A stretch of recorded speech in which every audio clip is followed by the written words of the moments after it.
Jadi hari ini kita kedatangan pembicara yang Tuhan pakai luar biasa ya, Pendeta Ridwan Huta Barat. Pendeta Ridwan ini boleh saya katakan abang saya lah begitu ya. Jadi ketika saya masuk seminari, beliau sebenarnya sudah lama pelayanan dan kemudian sama-sama masuk seminari di I3 gitu ya. Jadi sudah lama pelayanan, terus dia masuk karena mau bekali diri lagi, jadi ketemulah begitu ya. Jadi sama satu adik juga, satu adik dari Pak Ridwan ada namanya Pak Richard Huta Barat. Jadi dua bersaudara ini Tuhan pakai dalam pekerjaan Tuhan di Indonesia begitu ya. Jadi di situ awal perkenalan di seminari ya. Biasanya kalau di seminari kita tinggal di asrama. Nah, kalau orang-orang yang sudah menikah tinggal di asrama keluarga begitu ya. Jadi tempat kalau lagi lapar, nah mampirlah ke asrama keluarga. Cari makan, direpotin begitu ya. Jadi ya banyak teladan, banyak hal yang kami semua, secara khusus saya juga melihat hambanya yang setia begitu ya. Nah, tadi saya katakan sampai sekarang terlihat masih muda walaupun anaknya udah gede-gede ya 30 tahun gitu ya. Di antara kita juga ada yang lebih muda dari itu ya. Jadi anak-anak semua gitu ya. Nah, kita bersyukur untuk kesempatan kali ini gitu ya. Bang Ridwan dikaruniai seorang istri. Saya sebut Kak Ami begitu ya, dan orang Chinese begitu ya. Jadi kalau Bang Ridwan itu halak kita, halak Batak gitu ya. Nah, tapi luar biasa Tuhan terus memelihara, menjaga relasi mereka suami istri, walaupun tentunya ya sama dengan banyak orang, banyak pergumulan, tapi melihat kasih karunia Tuhan yang luar biasa, dan itulah pengalaman yang tentunya akan menjadi berkat bagi kita ya. Nah, dikaruniai anak tadi sudah disebutkan, ada Yosua, ada Kiba gitu ya, yang Tuhan juga berkati di dalam kiprahnya dalam pelayanan di marketplace gitu ya. Nah, saya tidak lama-lama, saya persilakan Bang Ridwan untuk boleh menyampaikan sesi ini ya. Oke, silakan Bang. Sekali lagi salam semuanya. Shalom. Bersekutu bersama, apalagi secara khusus kangen dengan adik-adik saya, Pak Agus dengan Bu Anita. Ya, sesi ini sangat penting. Saya sedikit agak fokus pelayanan keluarga dimulai dengan suami istri. Jadi sebenarnya materi ini sulit untuk diberikan dalam 1-2 kali pertemuan. Tapi saya usahakan hari ini secara garis besar untuk kita bisa saya sampaikan dan kita sharing. Kita bisa bersatu dalam doa? Iya. Mari kita. Bapa kami di surga, sungguh Kaulah Tuhan kami, Kaulah Raja kami, Kaulah satu-satunya kebenaran. Di luar Engkau sama sekali tidak ada kebenaran. Oleh karena itu pendekatan kami kepada Engkau bukan supaya keinginan kami Kau kabulkan, bukan Tuhan. Melainkan supaya bertambah lagi tingkat pengenalan kami akan Engkau yang adalah satu-satunya kebenaran, yang satu-satunya pribadi kasih yang sempurna, supaya kami mengerti kehendak-Mu dan dalam kasih karunia anugerah-Mu di dalam dan melalui Yesus Kristus. Oleh karena pertolongan Roh Kudus, Kau dapatkan kami hidup sesuai dengan kehendak-Mu. Tidak ada mujizat yang jauh lebih indah dalam hidup ini selain Kau dapatkan kami hidup sesuai dengan kehendak-Mu. Secara khusus berkenaan dengan keintiman keluarga. Oleh karena itu Tuhan Yesus Kristus, kuduskan kami. Berkenanlah Engkau dengan kasih kemurahan-Mu, menyingkapkan kebenaran-Mu, supaya kami hidupi oleh karena kasih anugerah-Mu.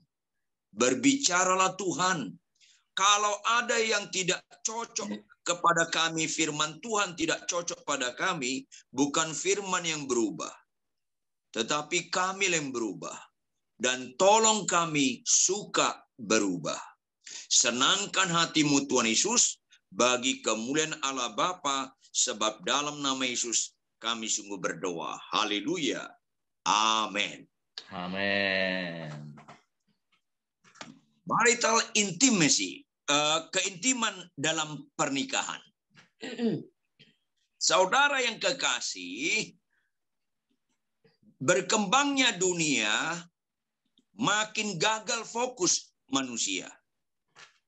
Dan sayangnya bukan hanya manusia pada umumnya, tapi juga di kalangan orang Kristen dan juga banyak juga di kalangan kami, para pendeta, para hamba Tuhan.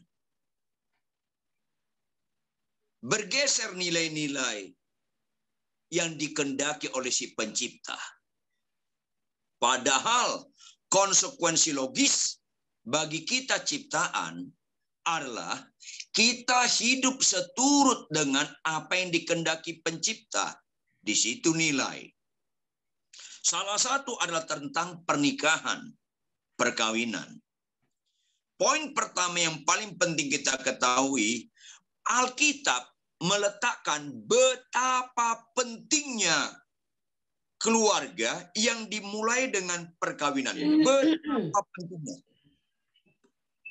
Lihatlah perkawinan, pernikahan menurut Tuhan yang dinyatakan dalam Alkitab.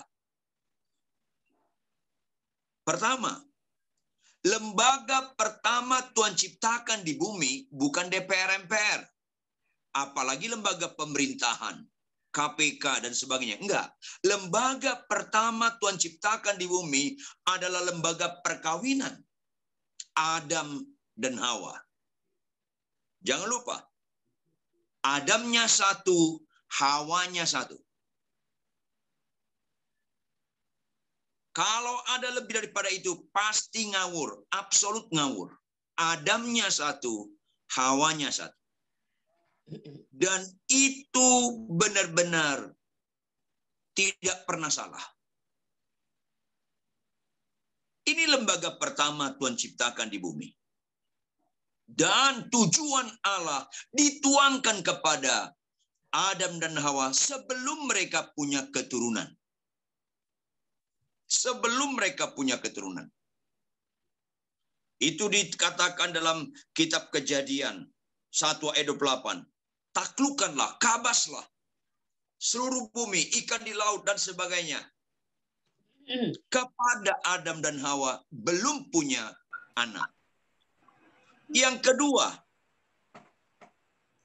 kualitas Tuhan mengendaki dalam pasangan suami istri ini, yaitu kualitas yang luar biasa, yaitu tidak lagi dua, tapi jadi satu. Tidak boleh dipisahkan. Tidak boleh diceraikan. Apa yang dipertemukan oleh Allah tidak boleh dipisahkan. Pakai headset aja kamu dengar sana. Nggak mau. Bukan lagi dua, tapi satu. Ini nilai-nilai yang perlu kita perhatikan ekstra. Karena betapa pentingnya perkawinan, relasi suami istri, maka Tuhan buat nilai-nilai yang mulia sekali. Apa yang dipertemukan oleh Allah tidak boleh pisahkan manusia. Bukan lagi dua, tetapi satu. Saya minta tolong Pak Agus baca dulu Efesus 5 ayat 33.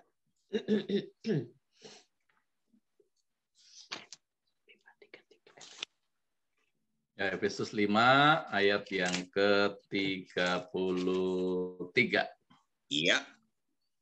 Bagaimanapun juga bagi kamu masing-masing berlaku, kasihilah istrimu seperti dirimu sendiri. dan istri hendaklah menghormati suaminya. Iya. Kata kuncinya kalimat pertama, bagaimanapun juga. Pak Pendeta, istriku cerewet, begini. Bagaimana saya mengasihi dia? Bagaimanapun juga. Pak Pendeta, suamiku begini, banyak pencak silatnya, begini. Bagaimanapun juga. Kata bagaimanapun juga menjadi berat bagi kita selama egosentris itu mengendalikan kita. Tapi bagaimanapun juga sesuatu yang indah.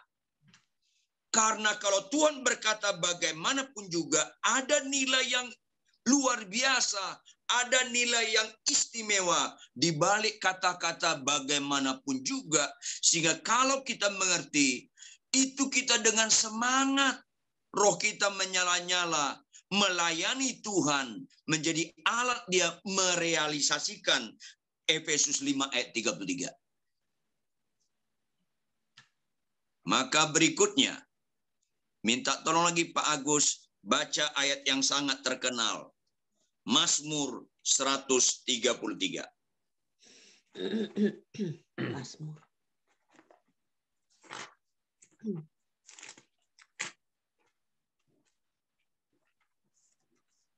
Mazmur 133 ayat yang keberapa? Semuanya, Bang? Semuanya. Oke. Persaudaraan yang rukun, nyanyian Ziarah Daud.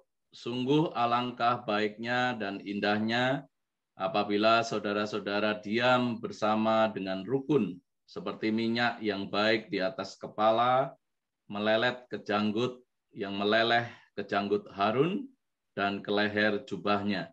Seperti embun gunung Hermon yang turun ke atas gunung-gunung Sion. Sebab kesanalah Tuhan memerintahkan berkat kehidupan untuk selama-lamanya. Ya, kita tahu relasi rukun itu harus diteladani oleh suami istri.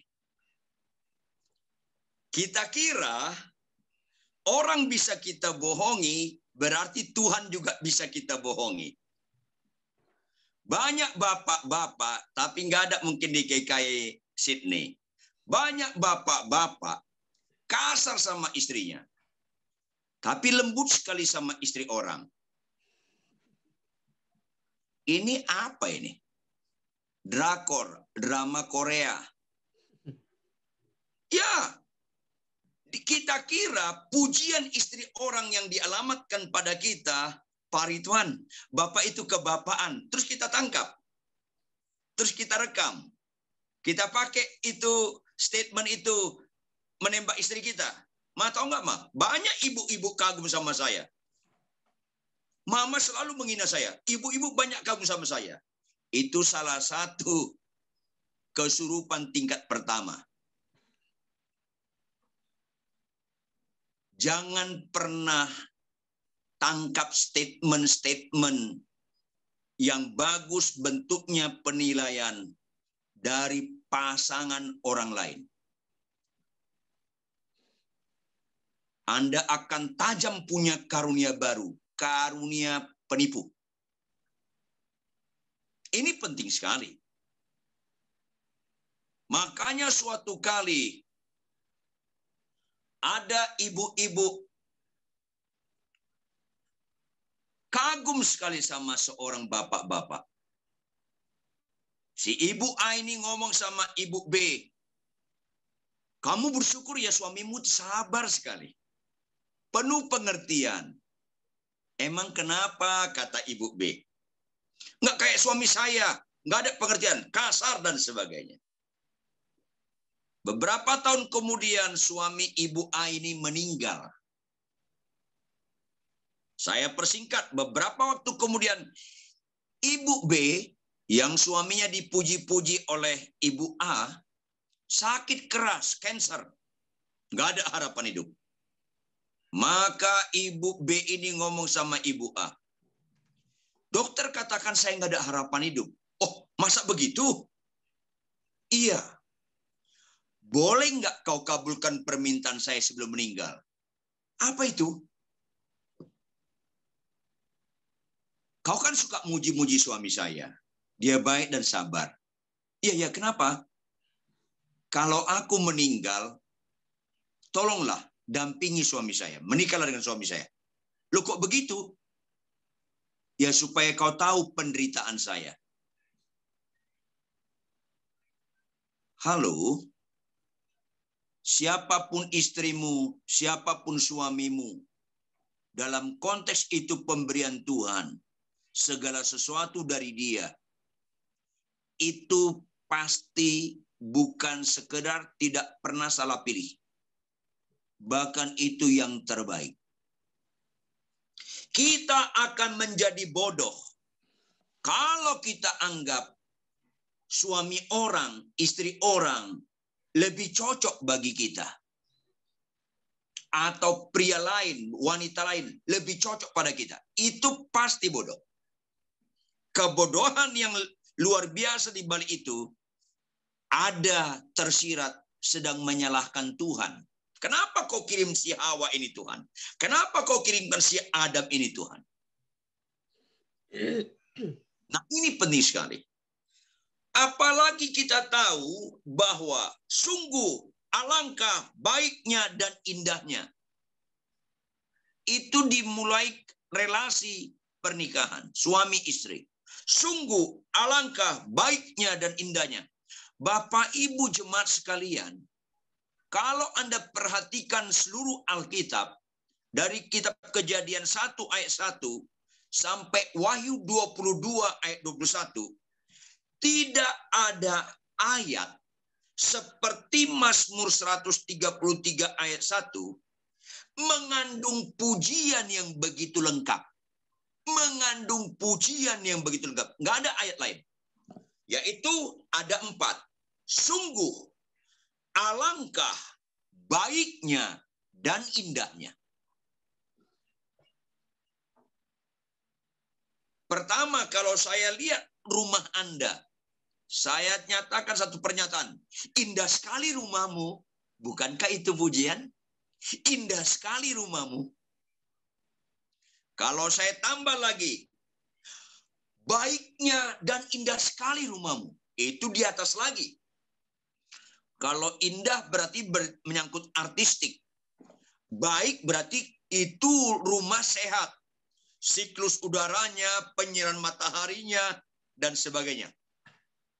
Tetapi kalau saya tambah, alangkah baiknya dan indahnya rumahmu ini. Itu di atas lagi. Ada unsur kekaguman di atas rata-rata. Alangkah baiknya dan indahnya rumahmu ini. Itu 3. Di atas lagi. Tapi kata kuncinya di kata pertama, sungguh. Karena yang dialamatkan nilai dalam Mazmur 133 ini tidak relatif. Selalu up to date sampai kapanpun. Di belahan bumi manapun. Sungguh artinya tidak relatif. Yang sebenarnya, yang sejatinya, yang paling indah di mata Tuhan, mujizat di atas segala mujizat, adalah rukun dimulai dalam kehidupan suami istri, terus kemudian keluarga. Tidak ada orang kecewa menghadapi kematian kalau terrealisasi Mazmur 133 ini. Nggak usah doa puasa supaya sakit sembuh. Nggak usah. Nggak usah doa puasa supaya punya rumah, supaya punya jodoh, supaya punya anak. Nggak usah. Tapi doa puasalah supaya hidup kita rukun. Dimulai dengan suami istri. Supaya hidup kita rukun. Karena ayat 1, sungguh alangkah baiknya dan indahnya. Itu isi hati Tuhan. Doa puasalah supaya ini sebelum kita meninggal, itu terrealisasi. Pasti nggak gagal fokus kita dengan tujuan hidup. pasti kita menyenangkan hati Tuhan pencipta kita. Dan pasti kita jadi berkat bagi anak-anak kita, akan perkasa dalam Tuhan dalam masa dia menghadapi kesulitan hidup. Termasuk cucu kita. Itulah makna di balik ayat 3 kalimat terakhir. Sebab kesanalah Tuhan memerintahkan berkat kehidupan untuk selama-lamanya. Kehidupan bicara fungsi dan nilai. Sebab kesana Tuhan memerintahkan berkat. Berkat yang indah adalah kita bisa bermakna, berfungsi, mengandung nilai dimanapun dan kapanpun. Ini nilai yang luar biasa. Saya berani katakan kepada jemaat, kepada di mana saya seminar, dan juga kepada para pendeta, para hamba Tuhan, dosen teologi, saya bilang, berbahagialah engkau kalau suami istri rukun, walaupun sakitmu tidak sembuh. Walaupun sakitmu tidak sembuh. Berbahagialah engkau kalau kalian hidup rukun, walaupun kalian nggak punya rumah sampai mati, walaupun kalian nggak punya mobil sampai mati. Berbahagialah engkau kalau kalian rukun, walaupun nggak dikaruniakan keturunan, walaupun tidak memiliki keturunan. Ini penting sekali. Kalau kita perhatikan ayat-ayat dalam Alkitab, kita lihat mana yang mengandung nilai menurut Tuhan. Dan salah satu nilai yang paling penting, Mazmur 133, karena ada kandungan di situ. Doa Yesus menjelang kematiannya di kayu salib. Yohanes 17. Juga nilai yang Tuhan katakan dalam Matius 22. Hukum yang utama dan pertama adalah kasihlah Allahmu dengan segenap, dengan segenap, dengan segenap. Dan hukum yang kedua yang sama dengan hal itu adalah kasihlah sesamamu seperti engkau mengasihi dirimu sendiri. Itu ada di Mazmur 133. Tidak akan kecewa kematianmu kalau Mazmur 133 ini terjadi dalam perkawinanmu dan keluargamu. Tidak akan kecewa. Karena Mazmur 133 pasti bicara buah roh. Tidak ada hukum yang menentang hal itu. Itu bicara buah roh. Betapa pentingnya keluarga dimulai dari suami istri. Pernikahan, perkawinan. Berikutnya, berkenan dengan nilai-nilai. Kesanalah Tuhan memerintahkan berkat kehidupan untuk selama-lamanya. Kenapa? Melalui relasi suami istri, pernikahan dan perkawinan, itu Tuhan kehendaki bahwa adanya terjadi pendidikan yang sehat dimulai dalam keluarga. Mulai menyimpanglah hidup kita kalau pendidikan anak-anak kita tuntut sekolah yang harus melakukannya yang utama. Termasuk kerohanian. Mulai salahlah kita kalau kita fokuskan gereja yang harus membimbing anak-anak saya. Sekolah dan juga gereja alat bantu. Catat baik-baik. Alat bantu. Yang prioritas utama adalah perkawinan. Suami istri berkenaan dengan pendidikan, kerohanian, tata nilai, budaya, sopan santun, termasuk etika, karakter, dan tujuan hidup. Dari keluarga, dari suami istri, dari orang tua. Anda dan saya gagal fokus kalau Anda dan saya menekankan pendidikan anak itu harus mayoritasnya dari sekolah. Enggak. Bahwa anak saya baik atau enggak itu prioritas pertama gereja. Enggak. Sama sekali enggak. Maafkan saya. Kalau enggak percaya Anda, matilah nanti malam, tanya Tuhan Yesus. Pasti benar yang saya ucapkan ini. Maafkan saya, rata-rata orang mati dulu baru insaf. Mana nilai-nilai yang utama?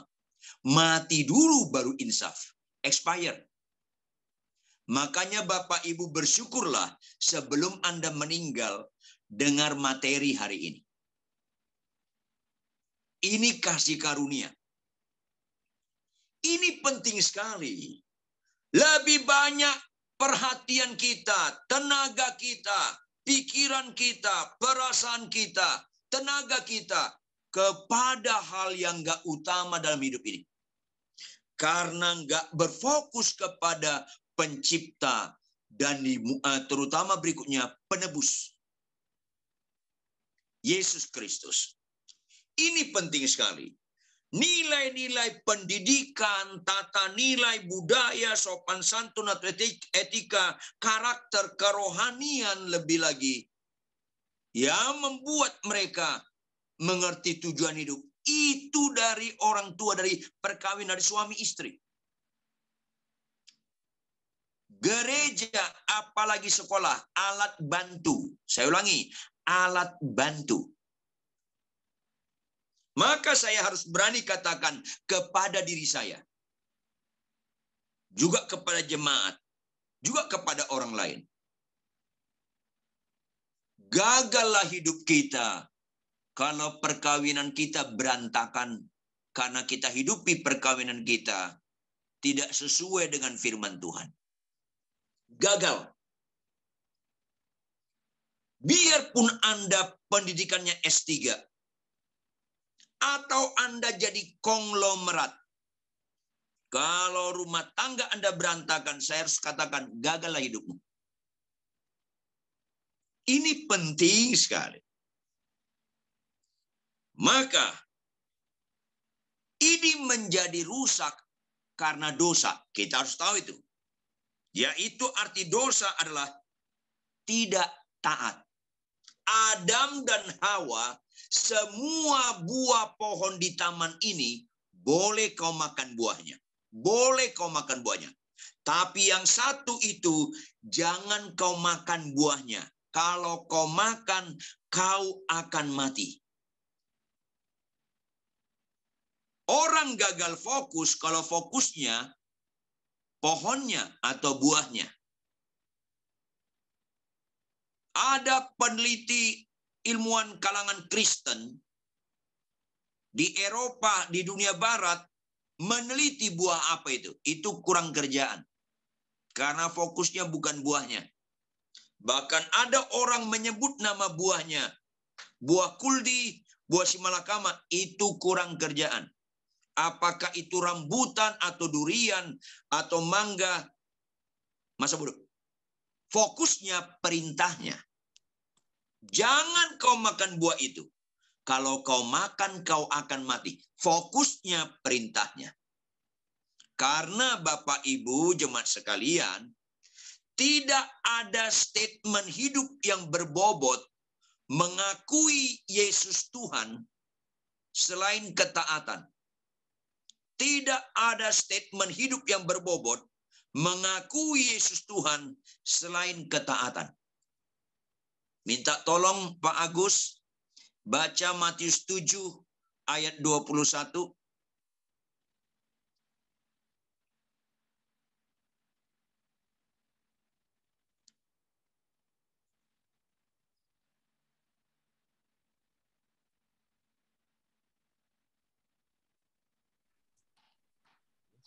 Unmute dulu kali Pak Agus.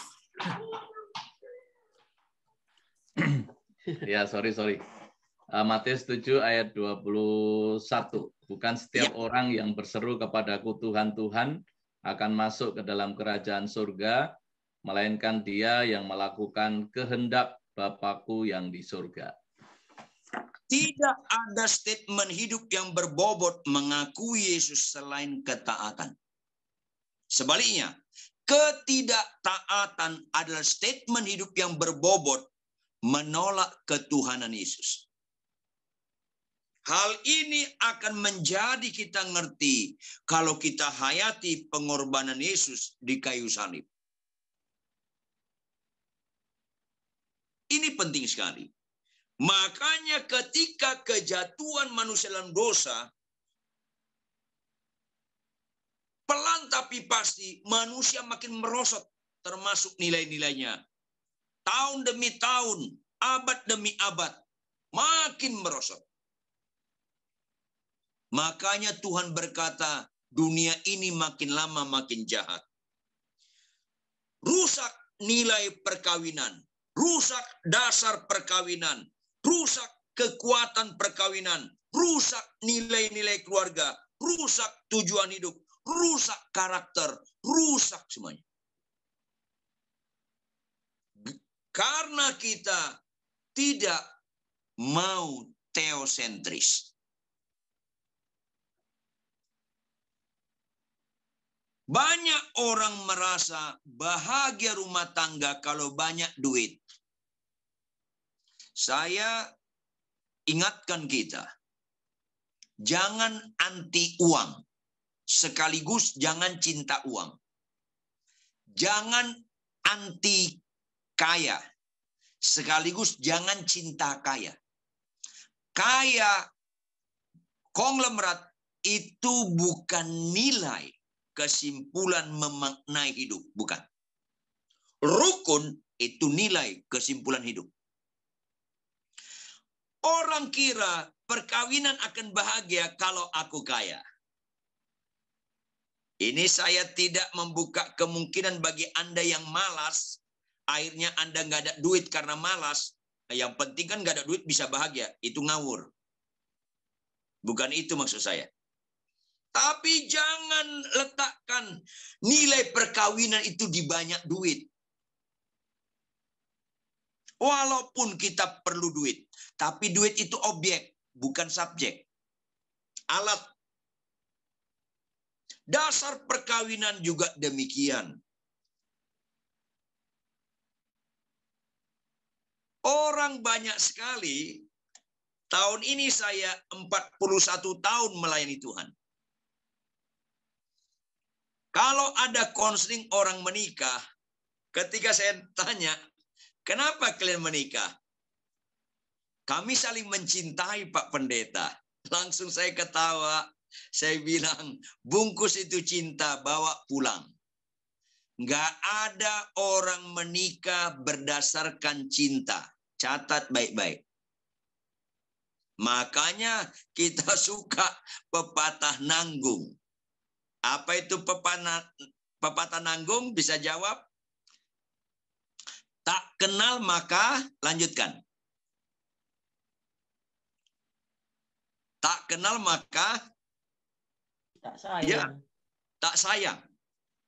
Itu pepatah nanggung. Saya lanjutkan. Tak kenal maka tak sayang. Makin kenal makin gak sayang. Catat bebek.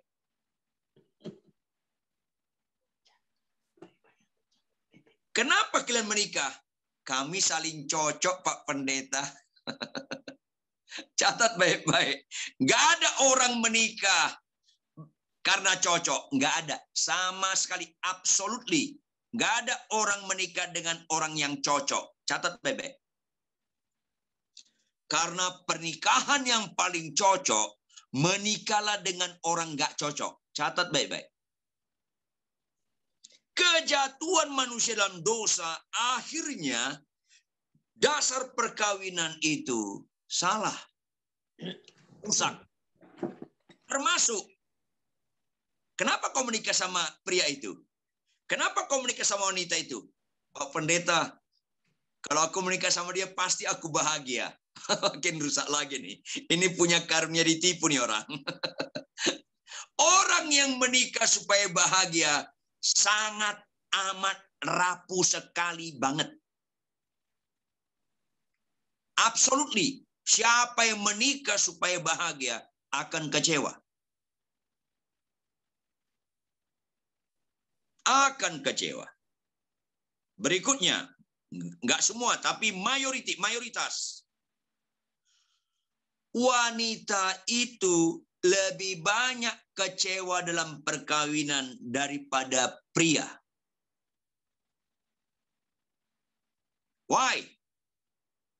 Bukan karena lebih banyak salah satu dengan yang lain, bukan. Tapi titik berangkat satu dengan yang lain. Pria itu pragmatis. Tanpa sadar umumnya pria.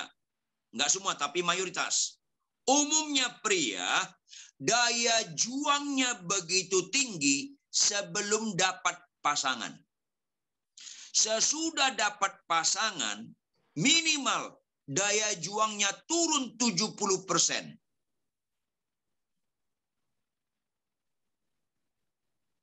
Seolah-olah kayak pepatah nelayan. Sebelum dapat ikan, kasih umpan. Sebelum dapat ikan, kasih umpan. Udah dapat, bantai. Mayoritas. Tidak semua, tapi mayoritas. Termasuk di kalangan orang Kristen. Maafkan saya kalau ada di sini, tolong tersinggung. Berarti belum mati rasa. Ya, karena dasar perkawinan.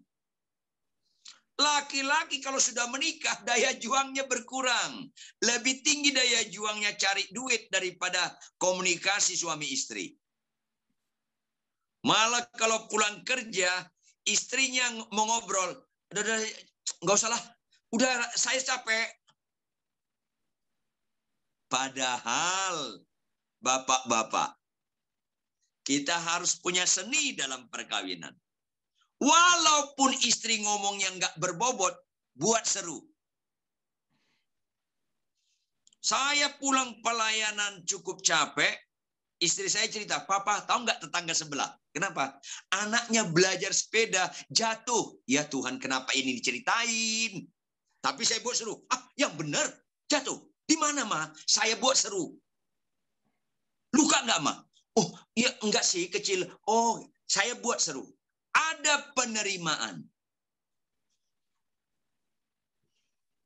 Wanita sudah senang dia kalau kita korbankan telinga kita.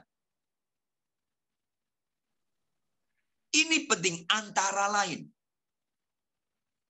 Maka saudara, titik berangkat pernikahan, titik berangkat membangun keluarga, itu rapuh sekali manusia, termasuk orang berpendidikan, psikologi, belajar tentang perkawinan di luar Alkitab. Karena tidak ada kebenaran di luar Alkitab. Ini penting. Makanya perkawinan yang benar itu bukan karena cinta, bukan karena cocok. Perkawinan yang benar itu karena bicara iman sesuai dengan firman Tuhan.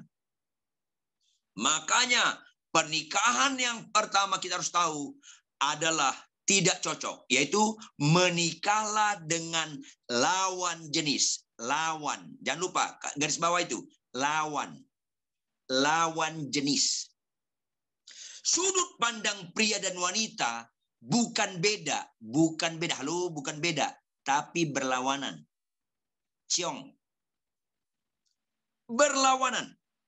Makanya selalu saya bilang, kalau ada orang menikah seringkali musiknya apa? Tam tram tam tam. Tam tram tam tam. Tam tram tam tam. Tram tam tam. Tram tam tam. Musik apa itu? Orang bilang, itu mars perkawinan Pak Ridwan. Bukan, itu bukan mars perkawinan. Itu mars peperangan.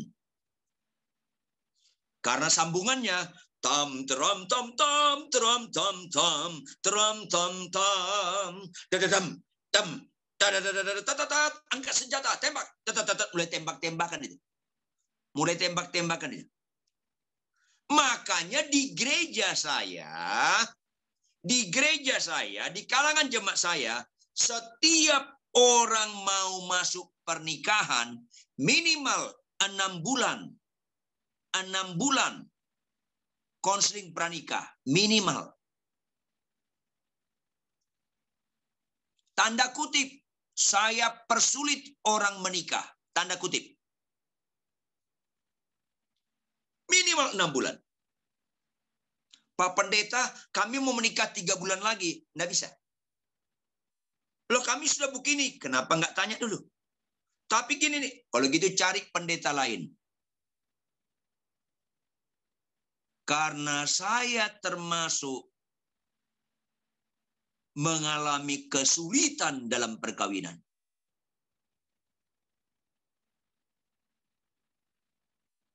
Ini penting sekali. Setelah mereka menikah,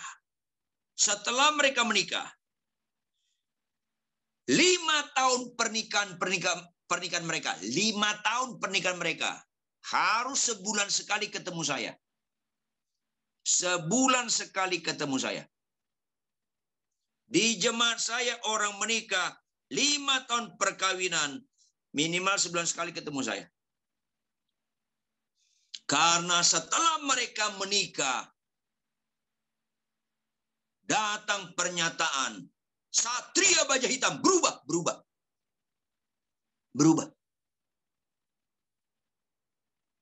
Dan yang paling berubah, yang punya ekspektasi betapa bahagianya menikah.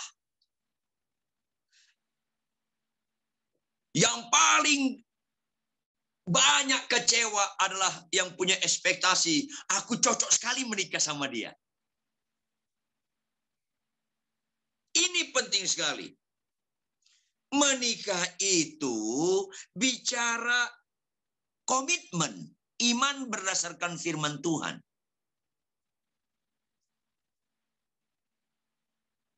Sehebat-hebatnya kita mengenal pasangan waktu berpacaran, tidak ada apa-apanya dibandingkan mengenal dalam perkawinan. Saya dengan istri saya pacaran 5,5 tahun. 5,5 tahun. Saya pacaran sudah saya khotbah kemana-mana. Sudah melayani kemana-mana. Kalau nggak salah anak-anak rohani saya seangkatan dengan Pak Agus ya. Iya betul, Bang. Rikotan, Vivi, Nastiti, iya ya? Ya. Nah, itu antara lain. Sebelum-sebelumnya ada Sony, ada beberapa lagi. Angkat-angkatan di atas lagi. Saya sebelum menikah sudah hamba Tuhan, sudah melayani ke sana kemari. Begitu ketemu wanita Tionghoa, wo aini, ni ai wo. Istri saya itu Chinese Toto. Mertua saya dari Chungguo. Pak Me. Anda tahu nggak Pak Me ya? Yang nggak tahu, emang gue pikirin. Istri saya itu sarjana teknik kimia. Saya tahun 70-an kuliah teater. Terus saya lanjut kuliah musik. Sebelum saya sekolah teologi, saya sudah dosen drama musikal, dosen musik, dosen drama musikal. Saya sempat ngajar Pak Agus ya, sama Bu Anita ya. Iya. Musik gerejawi. Musik gerejawi. Ya. Dites do re mi fa sol la si do. Untung nggak fales.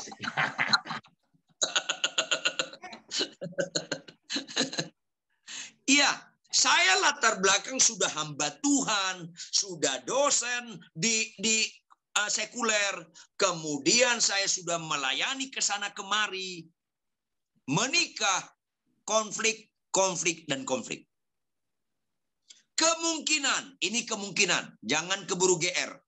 Kemungkinan perkawinan kami lebih sulit pencocokannya daripada perkawinan Anda semua.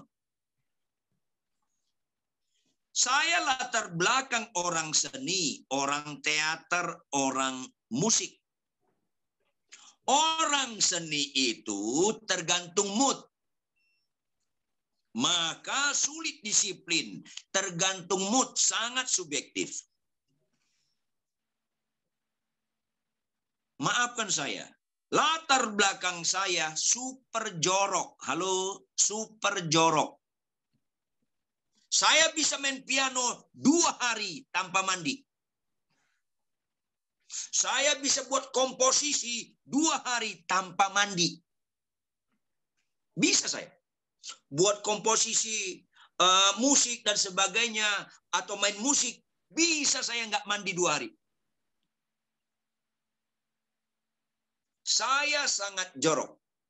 Saya bisa main musik di luar, pulang, nggak mandi dengan baju di luar, tidur. Saya latar belakang begitu. Bisa main musik di pub atau di mana begitu, kemudian begadang pulang dengan baju yang sama, masuk kamar tidur. Saya bisa itu. Ketemu sama si Homilin atau Kak Ami, panggilan dari Pak Agus dan Bu Anita. Si Homilin. Konflik, dan konflik. Istri saya punya kebersihannya tingkat tinggi sekali. Cocok nggak? Cocok banget. Cocok banget. Kualitas kebersihannya tinggi sekali. Yang saya tidak tahu ketika kami pacaran 5,5 tahun. Karena kami pacaran selalu di rumah dia. Nanti kapan-kapan tanya sama istri saya. Nggak pernah kami pacaran nonton bioskop. Nggak pernah. Nggak pernah kami pacaran makan di restoran. Nggak pernah. Di rumah dia. Dan saya sudah padat pelayanan, ngobrol, buka firman Tuhan, bagus sekali, indah. Buka firman Tuhan, mengajar firman, terus berangkat pelayanan. Pelayanan beberapa hari, dan ketemu lagi, buka firman Tuhan, sharing, berangkat. Oh, indah banget. Kaulah bulan, kaulah bintang. Istri saya punya peraturan di rumah tangga, lebih ketat dari hukum Taurat. Lebih ketat dari hukum Taurat. Kalau saya ceritakan, waduh, benar-benar sangat amat tidak mudah. Dan saya harus katakan, 6 tahun perkawinan kami, saya tidak sanggup. Saya sudah hamba Tuhan. Saya sudah mengajar. Termasuk ngajar di I3 musik gerejawi. Saya sudah khotbah KKR di mana-mana. 6 tahun perkawinan kami, saya tidak mampu. Waktu istri saya tidur, saya berlutut, saya bilang, Tuhan, aku nggak mampu melanjutkan perkawinan ini. Tiliklah hatiku paling dalam Tuhan. Sedikit pun aku tidak ada niat cerai. Tidak ada niat cerai. Tapi aku nggak mampu Tuhan. Sedikit pun aku tidak niat nyeleweng atau buka cabang. Nggak ada niat. Tapi aku nggak mampu Tuhan. Kalau istriku tidur, aku aman Tuhan. Kalau dia bangun, aduh. Sabdamu Tuhan, aku dapat sabdamu. Merealisasikannya perlu perjuangan yang tidak mudah. Tapi dalam proses merealisasikan sabdamu untuk dilakukan dengan indah, datang sabda dari istri. Waduh, nggak mudah lagi Tuhan. Akhirnya saya bilang apa? Karena itu Tuhan, cabutlah nyawa saya. Saya pernah berdoa 6 tahun perkawinan, saya bilang, cabutlah nyawa saya Tuhan, cabutlah nyawa saya. Gak boleh ceraikan Tuhan, enggak, saya nggak mau cerai, cabutlah nyawa saya. Tuhan tolong. Tapi ada seperti bicara dalam hati saya melalui firman Tuhan. Roma 11 ayat 36. Bahwa segala sesuatu dari Dia. Dari Dia. Berarti istri saya dari Tuhan. Itu ayat udah berapa kali saya khotbahi, tapi nggak mudeng ke saya. Segala sesuatu dari Dia. Berarti istri saya dari Tuhan. Seolah-olah Tuhan bicara. Pernah nggak saya salah pilih? Seperti kaget saya, kayak ditemplak. Pernah nggak saya salah pilih? Perlu nggak saya minta nasihat kepada kamu untuk memilih istri? Saya kayak ditampar Tuhan dengan ayat firman itu. Segala sesuatu dari Dia. Bukan sekedar pasangan kita, bapak-bapak, ibu-ibu. Bukan sekedar tidak salah pilih. Karena itu dari Tuhan, itu yang terbaik. Bagaimanapun pencak silat pasangan kita. Bagaimanapun tingkat kesulitan, ketidakcocokan kita pada pasangan kita. Itu tidak pernah salah pilih. Dan bukan sekedar tidak pernah salah pilih. Dan itu yang terbaik. Itu yang terbaik. Saya kadang-kala ngomong sama jemaat, kepada orang yang konseling, bahkan para pendeta yang konseling. Saya bilang, sekali-sekali boleh bodoh. Sekali-sekali boleh bodoh. Tapi jangan terlalu sempurna bodohmu. Apa itu? Nyeleweng. Nyeleweng itu sempurna bodohnya.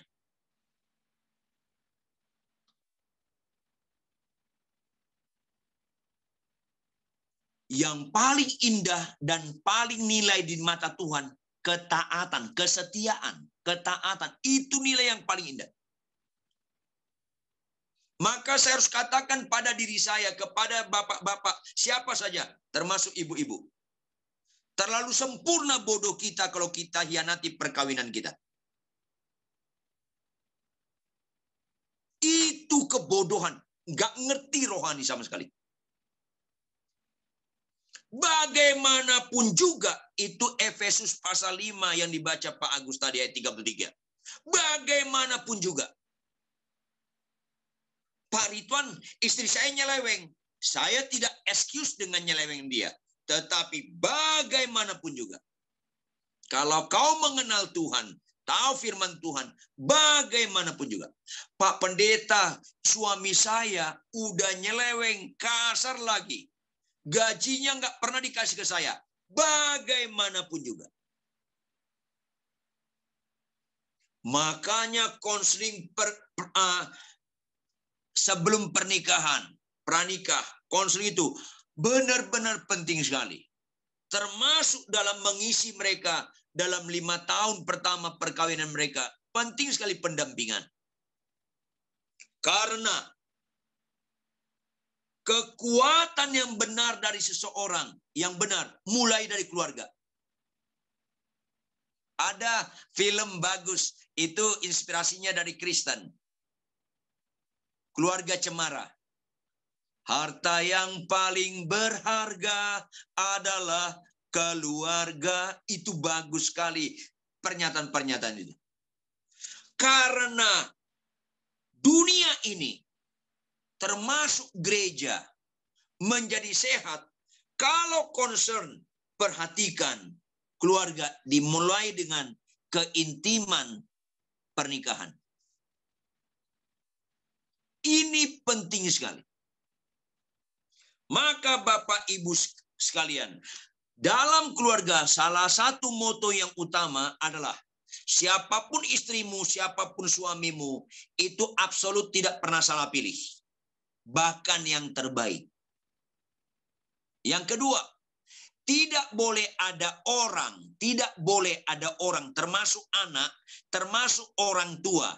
Tidak boleh ada orang, tidak boleh ada kegiatan, tidak boleh ada harta, atau apapun itu. Mengurangi kasih sayang suami istri. Tidak boleh.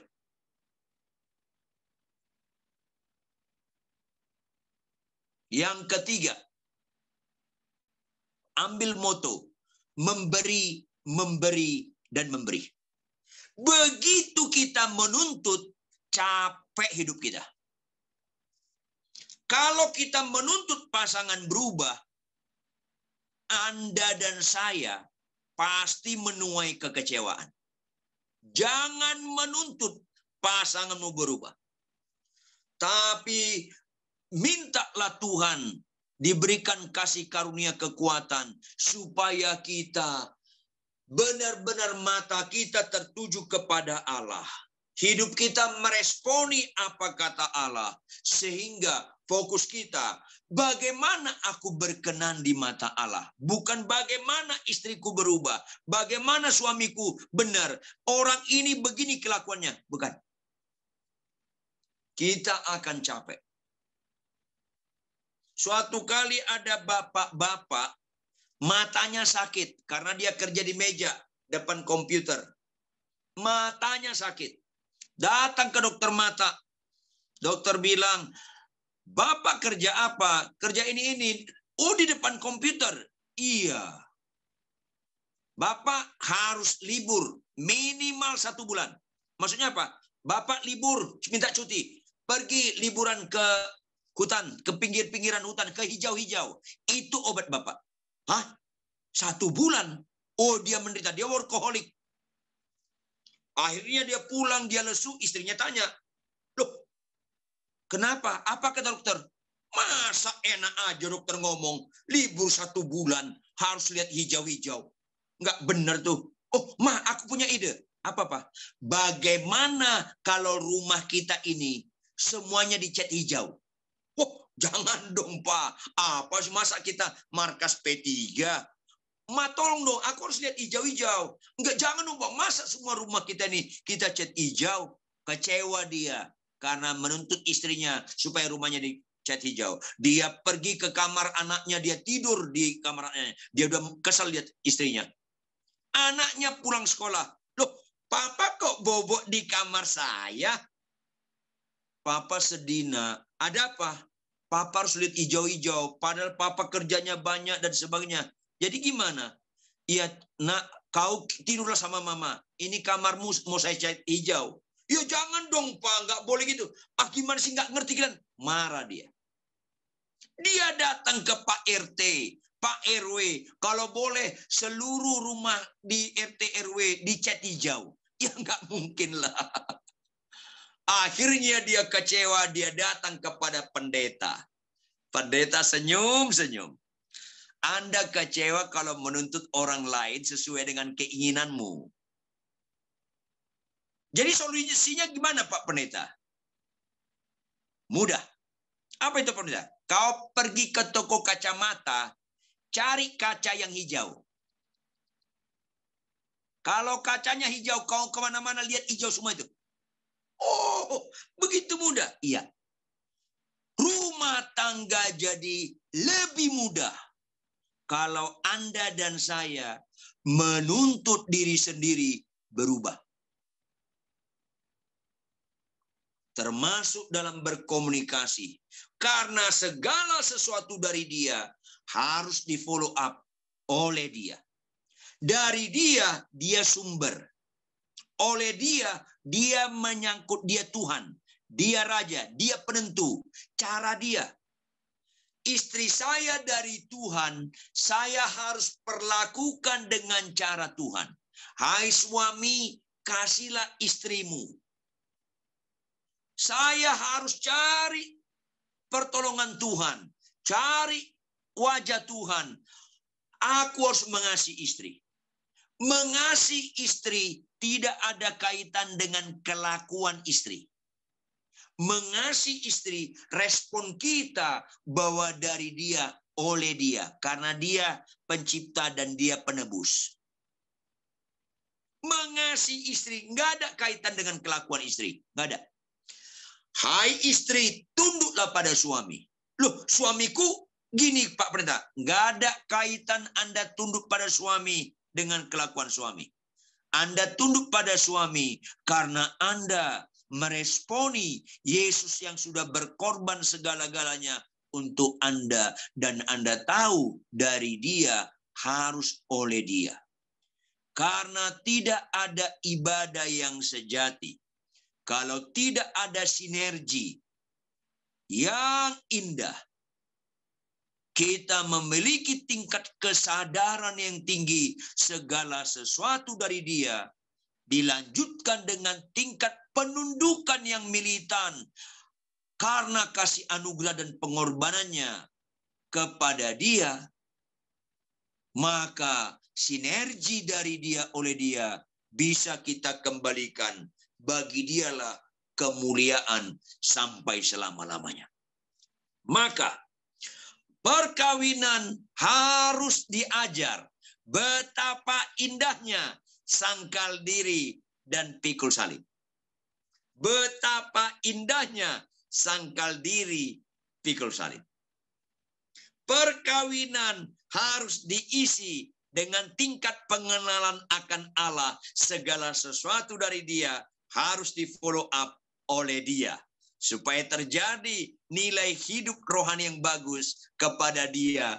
Bagi Dialah kemuliaan sampai selama-lamanya.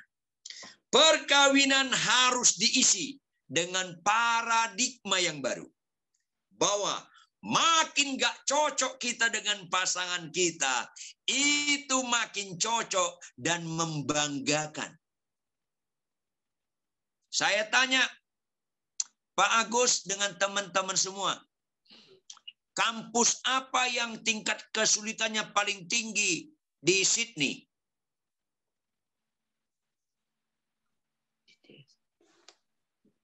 Kampus apa teman-teman? Yang sekuler, untuk masuknya sulit, untuk kuliahnya sulit, untuk dapat gelarnya sulit. Kalau dapat gelarnya prestis, kampus mana di Sydney yang tingkat kesulitannya tinggi? UTS, USIT, UNSW, mana yang paling dia? USIT. USIT ya. USIT karena rankingnya lebih tinggi dari yang lain. Ya. USIT ya? Apa kepanjangan USIT? Universitas of Sydney. Oh, oke. Nah, Bapak, Ibu, Saudara sekalian, di Jakarta, tepatnya di Pondok Labu, ada perguruan tinggi terdiri dari 2 ruko. Mujizat ya. 2 ruko bisa perguruan tinggi di Indonesia. Terlalu banyak mujizat Indonesia ini. Gampang sekali masuknya. Gampang sekali kuliahnya. Kalau bayarannya rapi teratur, gampang sekali lulus. Walaupun nilai ujian kurang bagus. Gampang. Serba gampang di kampus di Pondok Labu. Serba sulit di University of Sydney. Saya tanya Bapak Ibu, mana orang tua lebih bangga? Anaknya tamatan dari USIT atau tamatan dari Pondok Labu? Jawab dong.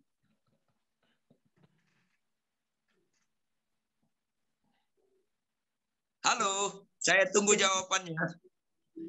USIT, Pak. USIT. Ngerti nggak? Walaupun tingkat kesulitannya tinggi sekali. Catat baik-baik.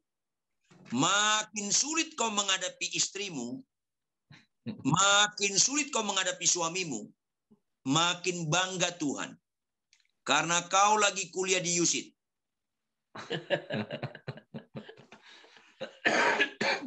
Gak usah ketawa, bertobat aja lah. Bahkan istrimu, suamimu, itu dalam tanda kutip, dosen USIT. Halo, sabar sejati itu di perkawinan. Sabar sejati itu di perkawinan. Mengalah sejati, rendah hati sejati, kasih sejati, itu di perkawinan. Tapi ada orang dipuji istri orang di gereja. Pak, Bapak kok sabar sekali? Dia pakai itu, dia datang ke istrinya. Ma, tahu nggak? Aku ini sabar. Ibu-ibu di gereja tahu saya ini sabar. Ya, turut berduka cita. Ini kok karunia menipunya tajam sekali nih orang. Sabar asli itu di rumah. Makanya sungguh alangkah baiknya dan indahnya. Kata berikutnya, apabila mengandung syarat yang seringkali kita nggak penuhi. Apabila saudara-saudara diam bersama dengan rukun, sungguh alangkah baiknya dan indahnya, itu halusinasi kalau kau nggak rukun. Kaya, pinter, tanpa kerukunan, jangan bicara sungguh alangkah baiknya dan indahnya. Pintar, apalagi jadi pendeta terkenal, bukan modal untuk rukun. Bukan. Saya lebih tertarik dibilang Pak Ridwan itu suami yang benar daripada menjadi pendeta terkenal. Pendeta terkenal bukan nilai. Fadlizon terkenal. Habib Rizik pun terkenal. Terkenal bukan nilai. Apalagi Pak Ridwan itu hamba Tuhan yang kaya. Dia diurapi Roh Kudus. Dia kaya. Kok bodoh begini nilai? Penjahat, kartel-kartel narkoba di Kolombia sana kaya-kaya semua. Sultan Bolkiah, emir-emir Kuwait, emir Dubai, emir-emir Abu Dhabi, itu kaya-kaya. Kaya bukan nilai. Rukun nilai. Masa saya ulangi? Matilah Anda malam ini. Matilah Anda malam ini. Tanya Tuhan Yesus. Pasti benar yang saya ucapkan. Karena ini dalam Alkitab. Ini nilai, jangan gagal fokus. Makanya untuk merealisasikan, maka penting sekali tema kita di marital intimacy. Keintiman dalam kehidupan pernikahan. Itu penting sekali. Dan gak kecewa Anda ketika menghadapi pengadilan penghakiman Tuhan. Tidak akan kecewa. Makanya, sebelum kita meninggal, fokuslah. Tuhan, tolonglah Tuhan. Berikan aku pengenalan akan Engkau terus menerus. Memperkaya rohani saya.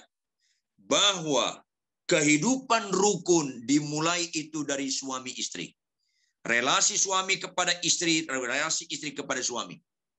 Dan terus tiap pagi ajak istri, ajak anak-anak baca Alkitab.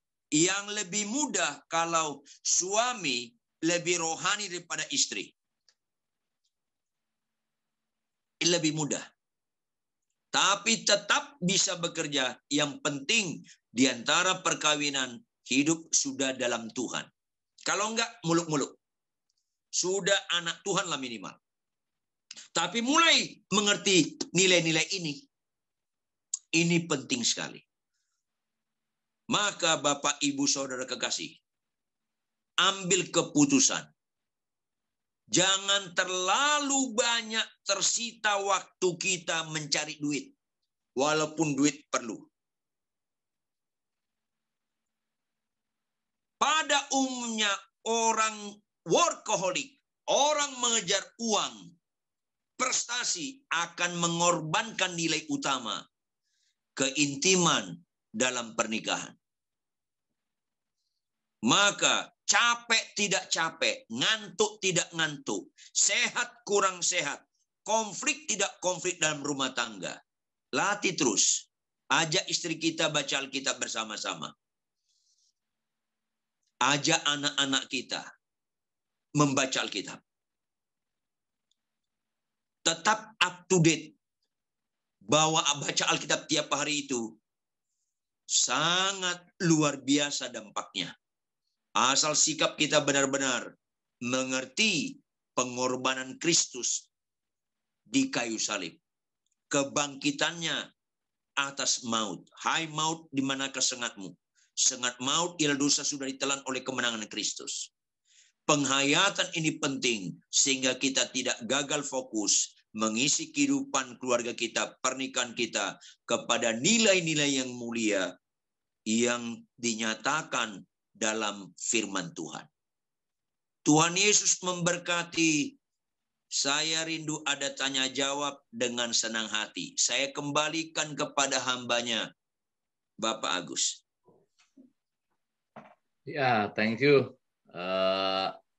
Pendeta Ridwan, Abang Ridwan selalu semangat ya dalam menyampaikan sesi, menyampaikan berita firman Tuhan, dan itulah sebuah karakter yang luar biasa yang selalu memberkati banyak orang, ya. Sehingga dengan satu kerinduan kita semua memiliki kehidupan yang diubahkan, kehidupan yang semakin berkenan di hadapan Tuhan. Khusus dalam tema marital intimacy, biarlah kita menjadikan pasangan, keluarga kita, suami istri menjadi pasangan yang berkenan di hadapan Tuhan. Oke, kita lanjut dalam sesi tanya jawab. Nanti Pak Edo akan membantu. Silakan.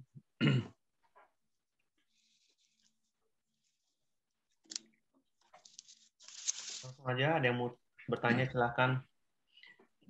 Kalau terlalu personal bisa kirim ke saya atau pakai nama samaran, boleh.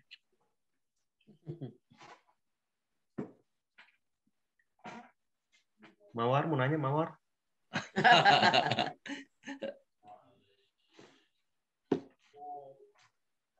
Mawar Melati.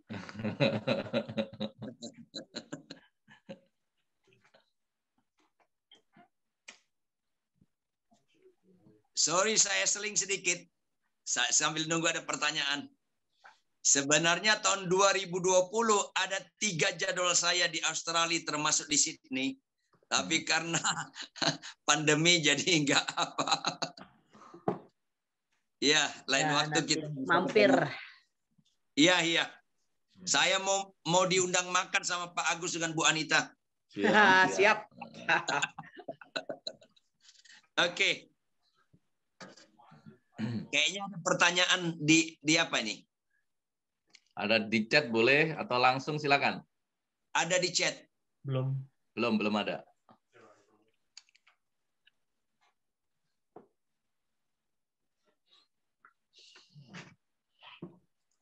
Harus ada pertanyaan nih, kalau nggak kita nggak kelar-kelar nih. Ada di chat, Edo. Di chat ada. Nggak ada. Belum ada. Atau mungkin untuk pribadi Abang kali, langsung ke Abang. Pak Ridwan, sorry, ya. Boleh saya tanya, Pak? Ya, silakan. Tadi ceritanya Pak Ridwan mengenai 6 tahun pernikahan pertama, kemudian Pak Ridwan berdoa. Sudah itu kelanjutannya bagaimana, Pak? Oke. Makasih.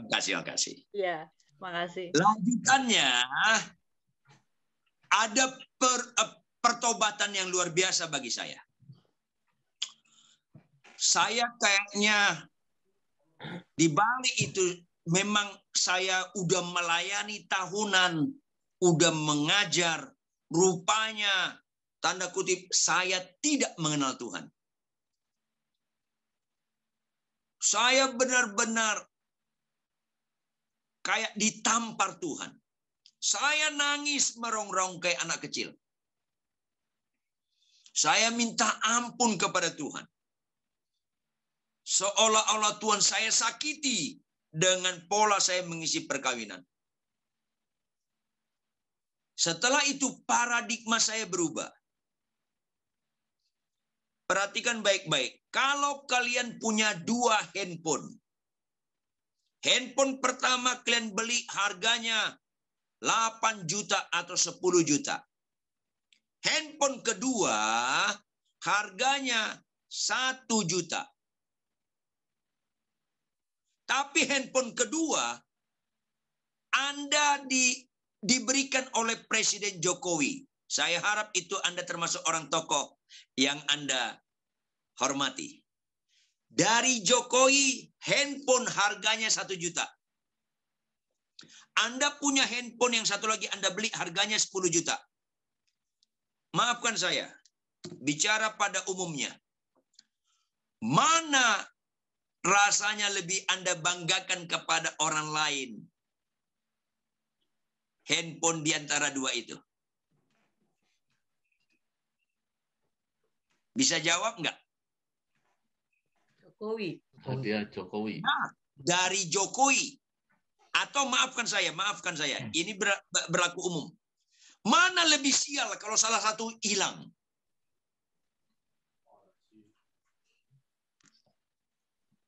Saya butuh jawaban bersuara.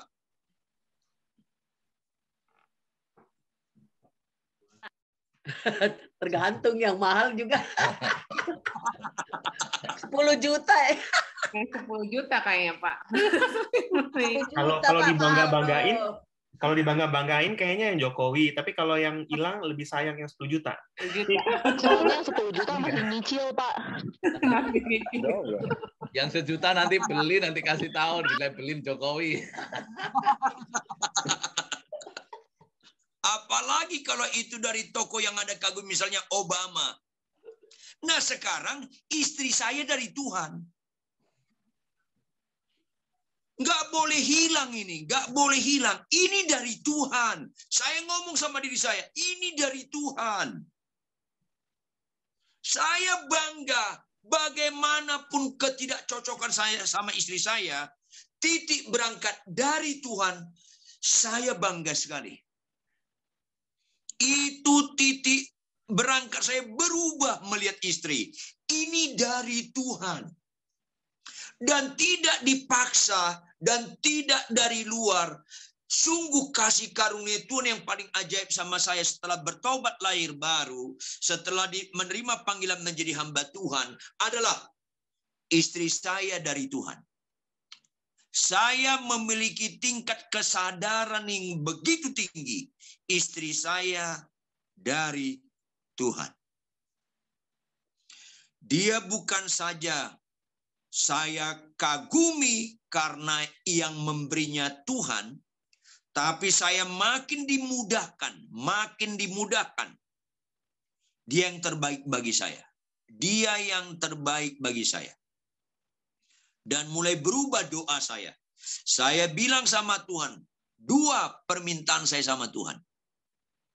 Saya nggak pernah minta punya rumah mewah, mobil ganti. Nggak itu. Nggak ada fokus-fokus itu. Bulan Desember saya kena COVID-19. Kena juga istri dan anak putri saya. Saya bilang sama mereka, tolong ya, mujizat yang paling indah adalah kehendak Tuhan yang jadi. Tidak ada ayat tentang kesembuhan, tentang kekayaan, seindah tentang kematian. Tidak ada ayat. Ayat tentang kematian, berharga kematian orang yang dikasih Tuhan. Tentang kematian, hidup untuk Kristus, mati adalah keuntungan.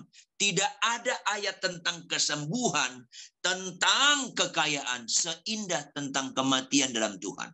Maka saya bilang sama istri saya, sama anak saya, jangan fokus kita doa kesembuhan ya, apalagi saya punya komorbid, penyakit penyerta. Saya sakit jantung. Mas Agus dengan Mbak Nita itu tahu itu. Saya sakit jantung, latar belakang saya jantung saya parah. Tapi saya bilang sama Tuhan, ujilah saya Tuhan, tilik hatiku paling dalam Tuhan. Saya tidak kesembuhan yang terjadi, tapi kehendak-Mu yang terjadi. Kalau Kau kehendaki aku sembuh, puji Tuhan. Kalau Kau kehendaki aku meninggal, juga puji Tuhan. Karena Engkau tidak pernah salah bertindak. Kehendak Tuhan. Termasuk adalah kehendak Tuhan mengasihi istri. Apalagi bicara rukun. Maka dari dia, harus oleh dia. Istri saya dari Tuhan. Itu nggak pernah salah pilih dan terbaik. Paradigma ini karena dia sangat berharga, sangat bernilai, maka dimudahkan saya. Saya harus perlakukan istri saya dengan cara dia.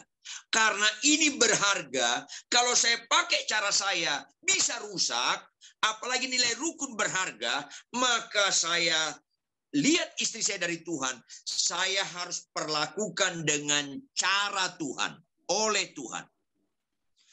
Di situ baru berbobot kita mengakui Yesus Tuhan. Dari dia, oleh dia, baru berbobot kita mengakui dia Tuhan. Tapi itu pun karena kasih karunia dia, memberikan pengertian, dikirim Roh Kudus, dinyatakan Immanuel, Allah menyertai saya dalam merealisasikan itu.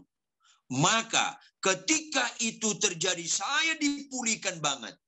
Apakah istri saya langsung berubah? Enggak. Saya ulangi, enggak.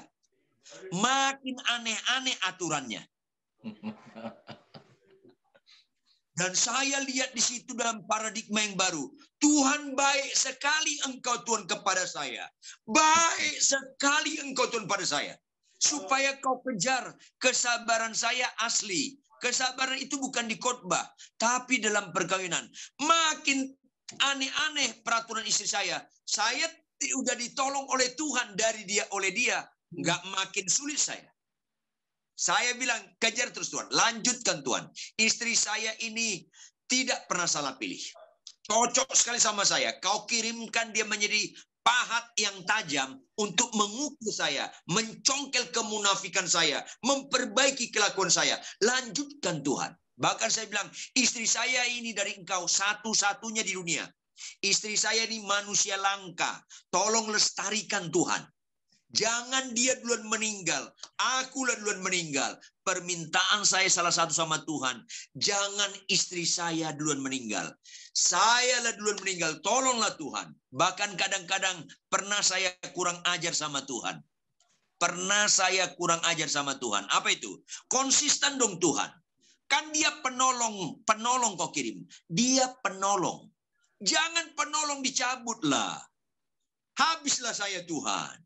Paling cocok saya lah dicabut duluan. Jangan penolong. Kau bilang dia penolong. Tolonglah Tuhan. Uji saya, tilik hatiku paling dalam. Tolonglah Tuhan. Sulit sekali saya kalau istri saya duluan meninggal. Karena dia paling cocok, terbaik, dan penolong pula. Maka saya bilang, saudara, tolonglah Tuhan. Ampuni saya kalau saya salah berdoa. Tapi tolonglah Tuhan. Kabulkanlah permintaan saya ini Tuhan. Itu menolong saya. Sekitar 11, 12, 13 tahun pernikahan kami, istri saya berubah luar biasa. Dan terus berubah kami. Bukan tanpa gagal, tapi paradigma ini, tata nilai ini udah melekat. Gagal langsung bertobat, Tuhan ampuni. Sampai apa? Diproses. Tapi dasarnya sudah kuat. Nah ini yang saya ceritakan kesaksian saya tentang 6 tahun perkawinan saya. Sekali lagi, saya nggak tertarik jadi hamba Tuhan terkenal. Apalagi hamba Tuhan, banyak mujizatnya. Nggak tertarik saya. Apalagi kata Pak Agus, hamba Tuhan luar biasa. Saya nggak luar biasa. Saya lemah sekali. Saya tinggi tingkat penyerahan sama Tuhan. Karena saya sadar saya lemah sekali. Saya tinggi tingkat penyerahan saya sama Tuhan. Sadar sekali saya nggak mampu tanpa Tuhan. Maka saya bukan hamba Tuhan luar biasa. Sama sekali saya bukan hamba Tuhan luar biasa. Saya hamba Tuhan yang tahu saya lemah dan Tuhan satu-satunya yang paling kuat. Dan saya tidak pernah berhenti, bukan sekedar percaya. Saya mempercayakan hidup saya terus-menerus sama Tuhan. Jadi jangan ya, saya nggak tertarik dibilang hamba Tuhan luar biasa. Nggak tertarik saya. Saya lebih tertarik jadi Pak Ridwan itu suami yang benar. Saya tertarik itu. Kaya, terkenal, banyak mujizat, nggak tertarik saya. Saya jadi Pak Ridwan ini suami yang benar, saya tertarik. Hamba Tuhan yang benar, saya tertarik tuh. Yang begitu. Bagaimana supaya berkenan di mata Tuhan lah. Karena orang bisa saya bohongi, Tuhan nggak bisa saya bohongin. Begitu saya jawab untuk ibu yang pertanyaan langsung tadi. Sebelum saya jawab, ada chatting ke saya mungkin secara pribadi. Tapi nggak saya sebut namanya kalau saya jawab ya, karena dia chatting pribadi. Saya baca yang pertama. Terima kasih Pak Ridwan. Sama-sama. Tuhan berkati. Ini ada chat ke saya, direct message. Saya tidak mau sebut namanya ya. Pak, saya mau tanya, bagaimana jika di dalam rumah tangga ada kekerasan lah, ya? Secara fisik yaitu dicekik dan sebagainya. Bagaimana Pak solusinya? Saya harus katakan Alkitab memfasilitasi supaya kita digembalakan pisah sementara. Sementara sifatnya. Saya jawab itu saya. Tapi pisah itu dalam konteks harus digembalakan. Harus dikonseling, harus dibimbing. Termasuk terutama bagaimana kita mencapai bahwa siapapun pasangan itu nggak pernah salah pilih, perubahan paradigma Dan titik berangkat.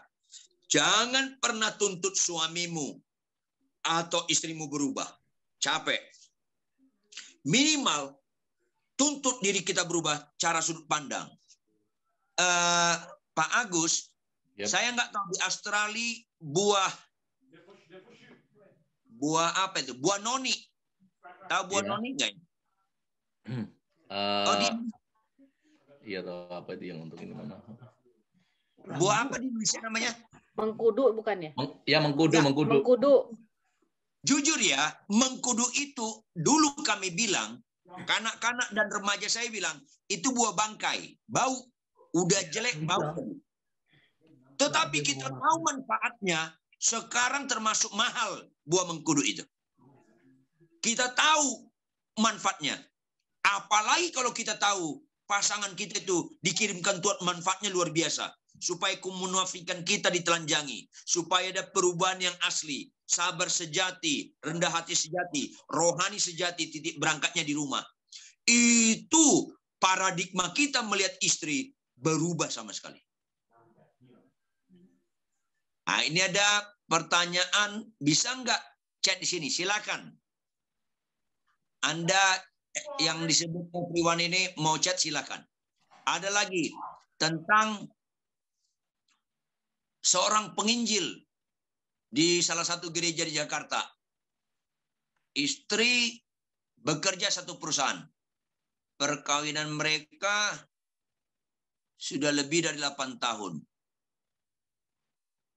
Oh, pertanyaannya apa ya? Oh, lanjut yang mana nih? Oke.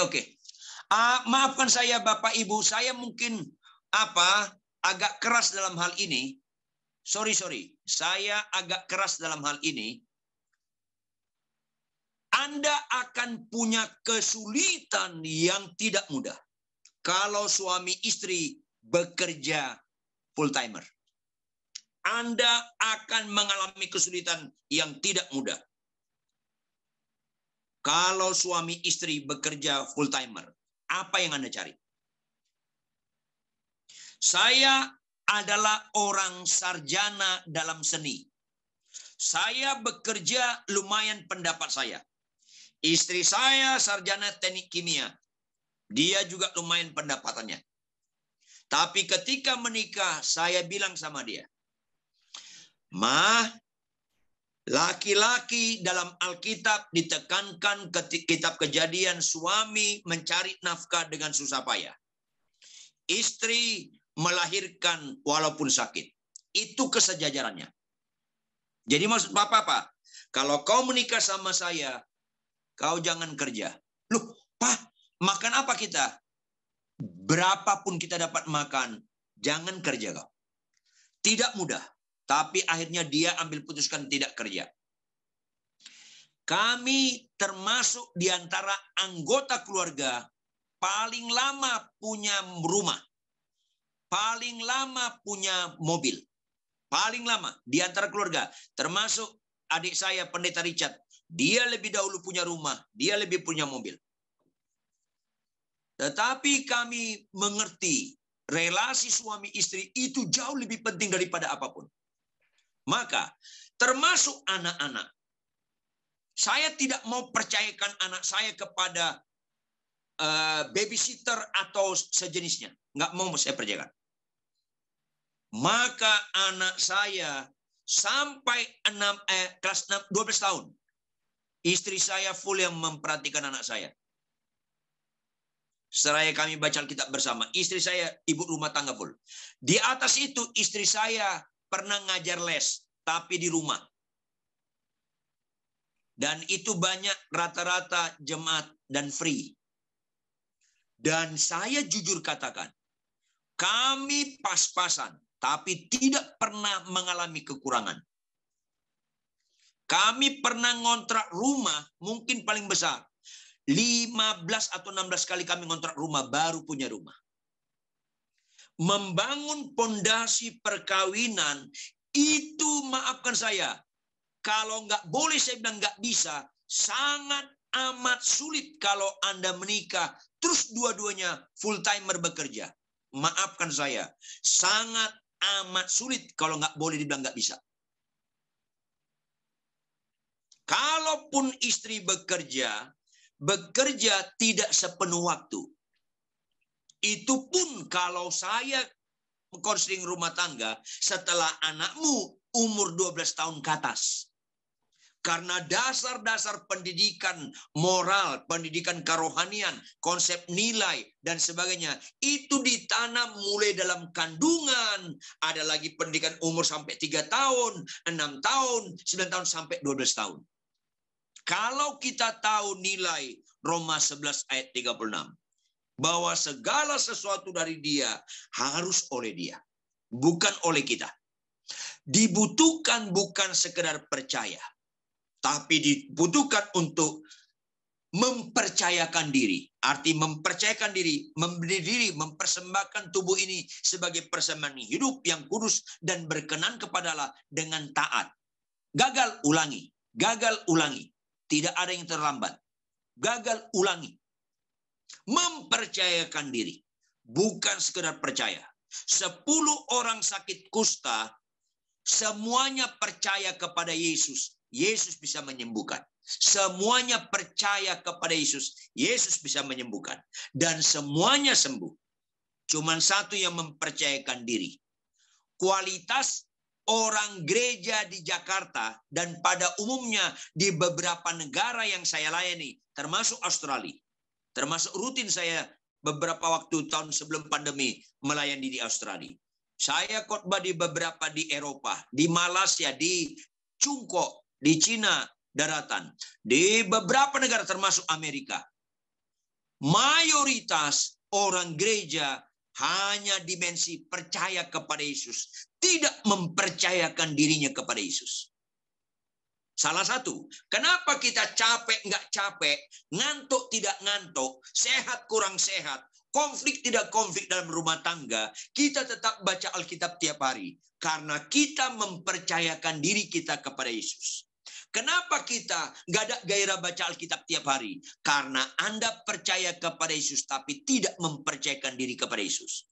Orang kalau tidak mempercayakan dirinya kepada Yesus, absolutely, marital intimacy, keintiman keluarga, kalau nggak boleh saya bilang tidak akan bisa terrealisasi, tapi sangat amat sulit terrealisasi.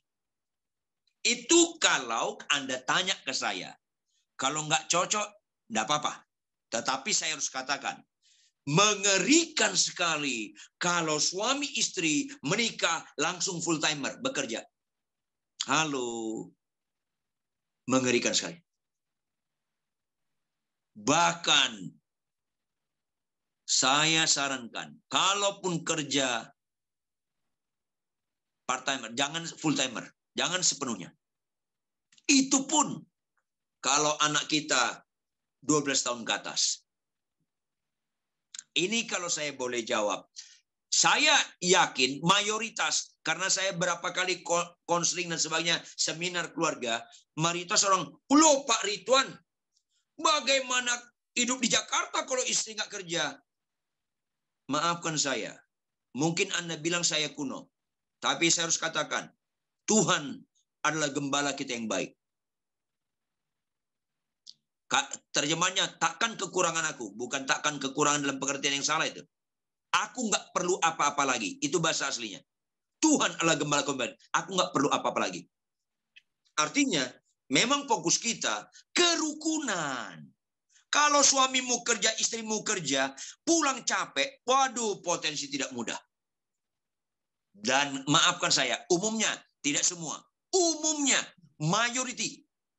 Istri kalau ada sumber duit, sangat amat sulit sekali roh penundukan.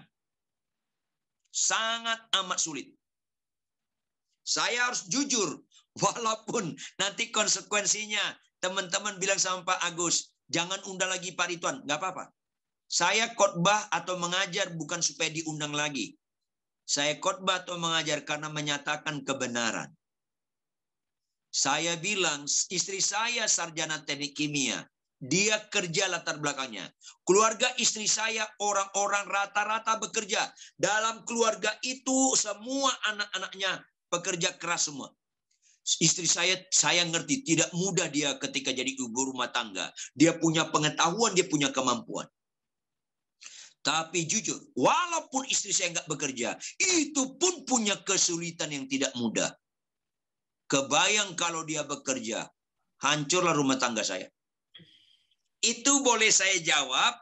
Nggak apa-apa, nanti bisa tanya sama Pak Agus. Nanti kalau misalnya Anda bilang, lain kali nggak usah diundang Pak Ridwan, nggak apa-apa. Silakan. Oh, udah, itu Pak Agus. Itu Pak Agus pertanyaan di chat. Hanya itu. Nggak tahu ada yang langsung lagi. Ada lagi Pak, ini bagaimana jika kita menikah dengan orang yang tidak seiman? Apakah pasangan kita itu dari Tuhan juga? Saya harus katakan, ini bisa beda pendapat. Tapi saya salah satu juga agak keras. Yaitu, jangan menikah dengan tidak seiman. Itu kalau belum terjadi ya. Apapun alasannya, jangan. Salah satu adalah kita ngertilah, maafkan saya kalau sedikit keras ya, maafkan saya ya. Salah satu kejahatan, ini bagi mereka yang belum terlanjur ya, belum terlanjur. Salah satu kejahatan adalah menikah dengan orang nggak seiman. Itu kejahatan. Why? Maafkan saya. Orang percaya itu anak Allah. Orang nggak percaya itu bukan anak Allah. Kalau nggak boleh saya bilang titik. Masa kita buat Tuhan kita anak Allah, Tuhan besanan dengan yang lain? Kasarnya begitu. Hebat sekali terang sama gelap bisa ketemu. Tetapi bagi mereka yang sudah menikah dengan yang tidak seiman, itu tetap dari Tuhan kalau Anda sudah diberkati. Yaitu, apa yang dipertemukan oleh Allah. Itu kata-kata yang kunci. Apa yang dipertemukan oleh Allah tidak boleh diceraikan oleh manusia. Maka, di dalam beberapa, termasuk banyaklah, di dalam konsil pranikah saya, besok mereka mau menikah, malamnya biasanya saya telepon. Besok jadi menikah. Oh iya Pak, kenapa Pak Pendeta? Enggak. Malam ini boleh putus. Tetap saya fasilitasi putus. Malam ini boleh putus. Loh, kenapa begitu? Karena setelah pemberkatan nikah, enggak ada fasilitas putus. Enggak ada fasilitas putus. Sebelum menikah, 1 jam mau menikah pun boleh putus. Tetapi kalau sudah menikah, ada firman Tuhan, apa yang dipertemukan oleh Allah, nggak boleh ceraikan manusia. Itu berlaku bagi saya. Sama saya, apapun alasannya tidak boleh cerai. Apapun alasannya. Makanya Efesus 5 tadi ayat 33, bagaimanapun juga. Itu mengunci semua alasan-alasan. Bagaimanapun juga. Seorang tokoh masyarakat pernah ngobrol sama saya. Pak Ridwan, kalau istri saya berzina, tetap jangan cerai. Saya tidak excuse dengan berzina. Berzina itu termasuk kebodohan yang jijik sekali, yang jelek sekali. Tapi jangan cerai. Bagaimanapun juga. Ini penting. Loh, dia berzina Pak Ridwan gini. Catat baik-baik. Maafkan saya bilang. Saya tidak mengharapkan istri saya berzina. Tapi saya bicara sama kamu. Kalau istri saya berzina, jahat nggak dia? Iya jahat dong Pak Pendeta. Oke, nggak usah keras-keras. Jahat istri saya kalau berzina. Istri saya kalau berzina, dia jahat. Sekarang arahkan saya. Arahkan saya. Sebaiknya saya mengambil keputusan dikendalikan atau dipengaruhi kejahatan istri saya yang berzina, atau saya tetap memberi keputusan dipengaruhi Tuhan yang sudah berkorban segala-galanya bagi saya. Sebaiknya saya dipengaruhi mana? Diam dia. Kalau saya lebih baik dipengaruhi Tuhan. Saya tidak mau dipengaruhi perzinahan istri saya. Saya tidak dipengaruhi kejahatan istri saya. Itu konsep dalam hidup saya setelah saya mengerti segala sesuatu dari dia oleh dia, kita kembalikan kepada dia kemudian sampai selamanya. Makanya kalau orang menikah, sudah masuk pemberkatan nikah, apa yang dipertemukan oleh Allah nggak boleh ceraikan manusia, maka dia dari Tuhan. Tetapi kalau Anda sudah berumah tangga, Anda beriman, belum diberkati di gereja, belum diberkati dalam Tuhan, tetap jangan prioritaskan cerai. Kau harus berfungsi jadi garam dan terang. Bukan kebetulan orang itu ada bersama dengan engkau. Maka menangkan dia. Kalaupun ada terjadi konflik, perceraian itu tidak boleh ada berangkat dari orang beriman. Kalau berangkat dari orang yang nggak beriman, kita perjuangkan. Kalau nggak bisa juga, ya kita persilahkan. Kalau berangkat dari dia, harus jujur. Berangkat daripada orang nggak beriman. Kalau dari orang beriman, kalau sudah menikah, tidak boleh cerai. Termasuk orang nggak beriman. Menangkan dalam kasih kemurahan Tuhan. Roh penundukan berfungsi jadi garam dan terang. Itu yang bisa saya jawab. Ya, terima kasih Pak. Tadi ada pertanyaan yang tentang jika pasangan sudah tidak mau bersama lagi dan tidak mau memperjuangkan pernikahan, apa yang harus dilakukan? Tapi Pak Ridwan sudah jawab tadi. Iya. Artinya sedikit saja. Artinya siapa Tuhan kita, siapa yang kita taati. Kalau kita pokoknya aku nggak mau lagi, berarti Tuhanmu adalah dirimu. Tuhan kita adalah ketika kita taati dia. Siapa yang kau taati, itulah Tuhanmu. Itu saya jawab, sederhana. Iya Pak. Terima kasih. Ada satu lagi nih, kan keintiman kan banyak sisi. Bagaimana pendapat Pak Ridwan tentang kehidupan seks di dalam pernikahan, like sexual intimacy? Kan ada pandangan yang sangat berbeda antara pria dan wanita. Bagaimana pandangan Pak Ridwan? Bisa diperinci contoh? Apa dibalik filosofi pertanyaan itu? Cuma itu doang sih Pak, ada pertanyaannya. Ulangi kalau gitu. Mungkin kalau saya bisa translate, bagaimana mewujudkan keintiman? Apakah kehidupan seks itu bisa menjadi indikator keintiman? Mungkin. Oke. Saya harus katakan bisa. Tapi bukan penentu. Berikutnya, Pak Agus, yang mendengar ini sudah dewasa semua ya? Ya. Iya ya. Semua married couple, Bang. Oke. Maafkan saya, pria hubungan seks itu seringkali masalah praktis. Wanita beda sekali. Makanya seks itu penting. Penting. Tapi jangan sampai pasanganmu, maafkan saya, pasanganmu impotensi atau istrimu nggak gairah lagi, jangan itu potensi untuk cerai. Karena itu bukan penentu utama. Tetapi selama kamu normal, ada seni dalam berhubungan seks. Pertama, harus ada introduksi, pengantar, yaitu sikap rasa yang enak, yang bagus. Laki-laki lemah sekali. Kadangkala konflik tadi malam belum selesai, mau berhubungan seks. Itu menderita banget istri kita. Menderita banget. Makanya perlu kedewasaan, kasih yang bagus dalam berhubungan seks. Karena seks itu bukan sekedar kebutuhan jasmani. Seks itu bagi wanita, aku mempercayakan hidupku kepadamu. Ada makna di balik itu. Maka Bapak Ibu, misalnya ini antara lain ya, jangan berhubungan seks sebelum nyaman situasinya.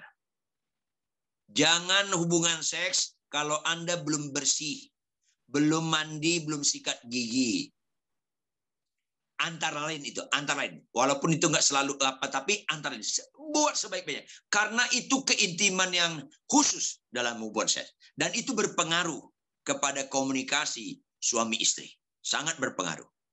Jadi, seni kita, bagaimana istri akhirnya tertarik berhubungan seks juga dengan pendekatan yang hikmat, yang bagus. Lakukanlah persetubuhan yang membuat memang kalian saling mempercayai. Itu ada seninya ya. Itu kalau saya jawab singkat. Begitu saya jawab. Hargai pasangan dalam berhubungan seks. Oke, thank you Pak. Welcome. Ada lagi ini tentang hubungan dan intimasi. Bagaimana pandangan Pak Ridwan mengenai public display of affection? Jadi maksudnya kalau kita pamer kemesraan di umum gitu, misalnya di luar bergandengan tangan atau berpelukan, ya. Kalau saya boleh jawab, kalau bobotnya itu hasil dari kemesraan di rumah, no problem. Dan pasti bobotnya bukan pamer, tapi natural, karena dari rumah. Tetapi kalau nggak dari rumah, ini penipu-penipu nih. Tolong baca Edo kali ya. 2 Korintus 4 ayat 18.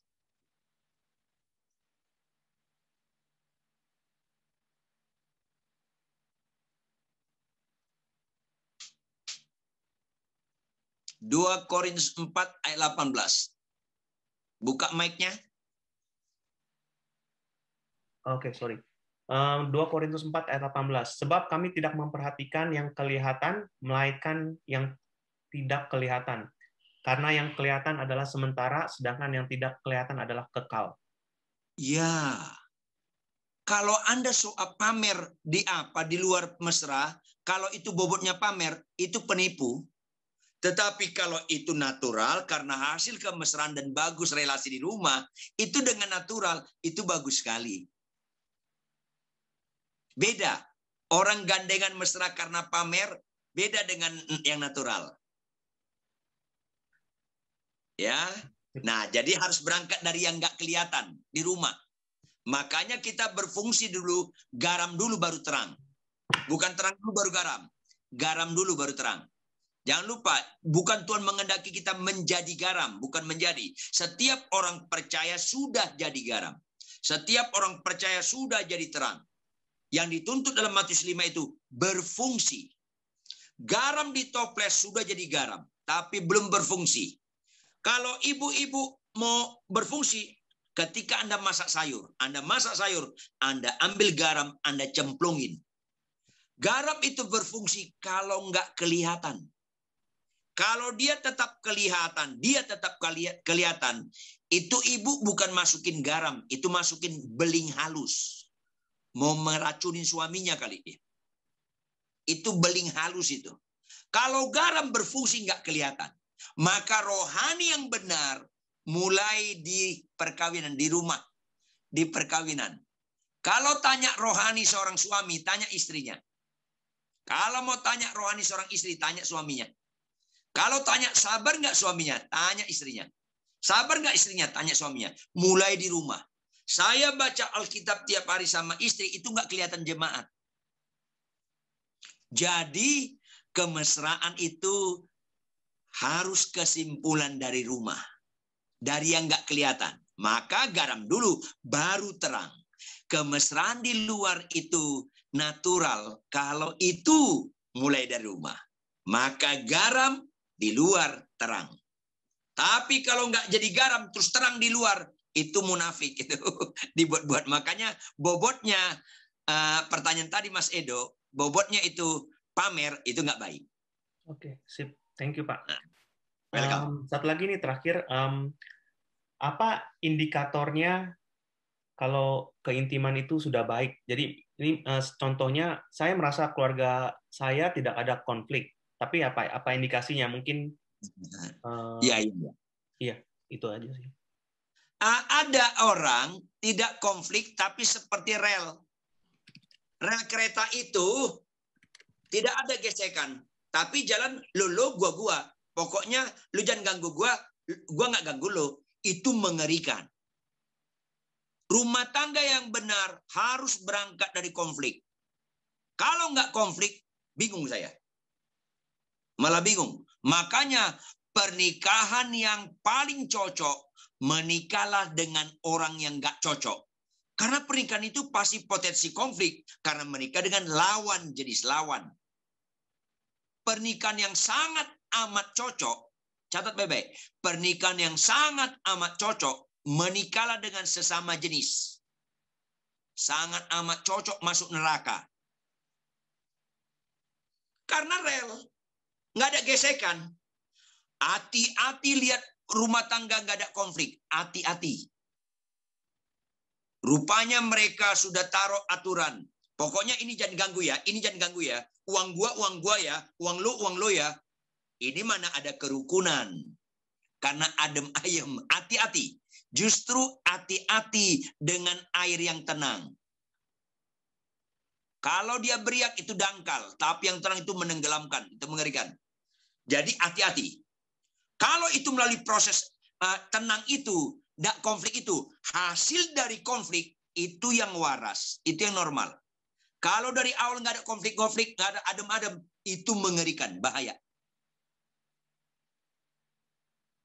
Itu boleh saya jawab, hati-hati. Lalu kalau misalnya pasangan suami istri yang salah satu pasangannya cuek sekali, bagaimana caranya kita tahu? Bagaimana kita tahu kalau hubungan itu sehat, Pak? Apa tidak intim?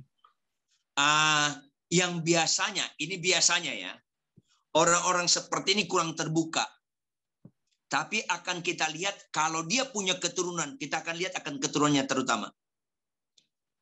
Atau yang biasanya tanda kutip udah berat masalahnya baru ketahuan. Itu berat sekali. Jadi kalau pernikahan 1 tahun, 2 tahun konflik, biarpun besar, lebih tanda kutip lebih gampang dibimbing. Tapi kalau cuek, ini tinggal tunggu. Halo, kalian dengar nggak Bill Gates? Bill Gates itu adem-adem sama istrinya. Perkawinan mereka berapa tahun? Cerai nggak? Cerai. Kelihatan dia mesra sekali. Selalu jalan gandengan tangan mereka berdua ini. Dan mayoritas orang kaget Bill Gates cerai. Dan ada saya kenal pendeta begitu mesranya. Dan suka membimbing pernikahan. Cerai. Karena nggak natur. Nah, ini yang bahaya. Kalau dia cuek, tinggal tunggu di ujung nanti. Ini yang lebih berat. Di ujung. Ada orang menikah 55 tahun. 55 tahun menikah. Cerai. Saya bilang, ini mbak-mbak apa yang dicari? Udah bau tanah, cerai lagi nih orang. Berarti luar biasa sekali iblis jadi penggembalamu. Begitu senyap. Kayak kuburan, bagus di luar, dalamnya bangkai. 55 tahun menikah. Cerai. Dan tidak ada konflik. Tapi katanya udah bosan, nggak cocok. 55 tahun.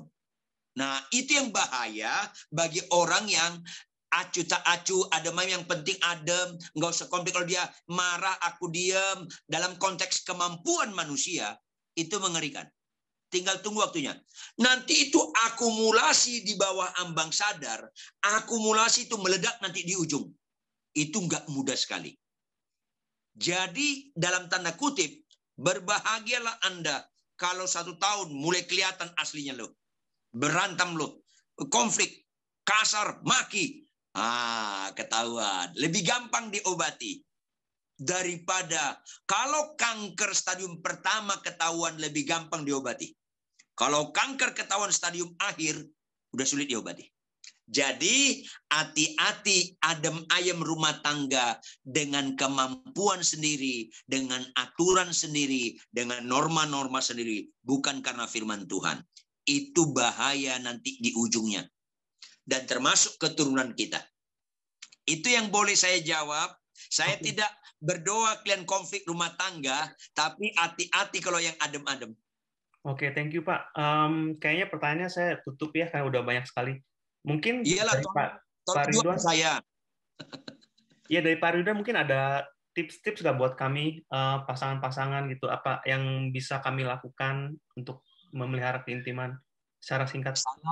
Ya, yang tadi saya katakan, pertama, siapapun istrimu, siapapun suamimu dengan segala pencak silatnya, milikilah tingkat kesadaran yang tinggi bahwa itu dari Tuhan, dilanjutkan dengan miliki roh penundukan yang militan, bahwa yang dari Tuhan itu harus di-follow up oleh Tuhan, supaya terjadi Mazmur 133 dan ada nilai rohani yang bagus, bagi Tuhanlah kemuliaan sampai selama-lamanya. Untuk itu, siapapun istrimu, siapapun suamimu, itu bukan sekedar salah pilih, tidak pernah salah pilih, tapi juga yang terbaik. Yang berikutnya, tidak boleh ada orang, nggak boleh bapak-bapak, ibu-ibu berkurang kemesraan kalian suami istri gara-gara anak, jangan. Sebaiknya anak dalam umur 1 tahun belajar udah pisah kamar. Jadi tidak boleh ada orang, termasuk orang tua atau siapapun, mengurangi kasih sayang suami istri. Nggak boleh. Termasuk uang, kegiatan, aktivitas. Jangan. Yang ketiga, memberi, dan memberi. Ada tips yang kadang-kadang nggak sadari. Tolong saya mau tanya dulu sebelum saya tutup dengan tips saya yang terakhir. Mas Agus manggil Anita apa ya? Panggil ikutnya Mama. Kalau Mbak Anita manggil Mas Agus? Apa? Atau Dedi. Ikut anak kadang. Nah, saran saya, ini saran.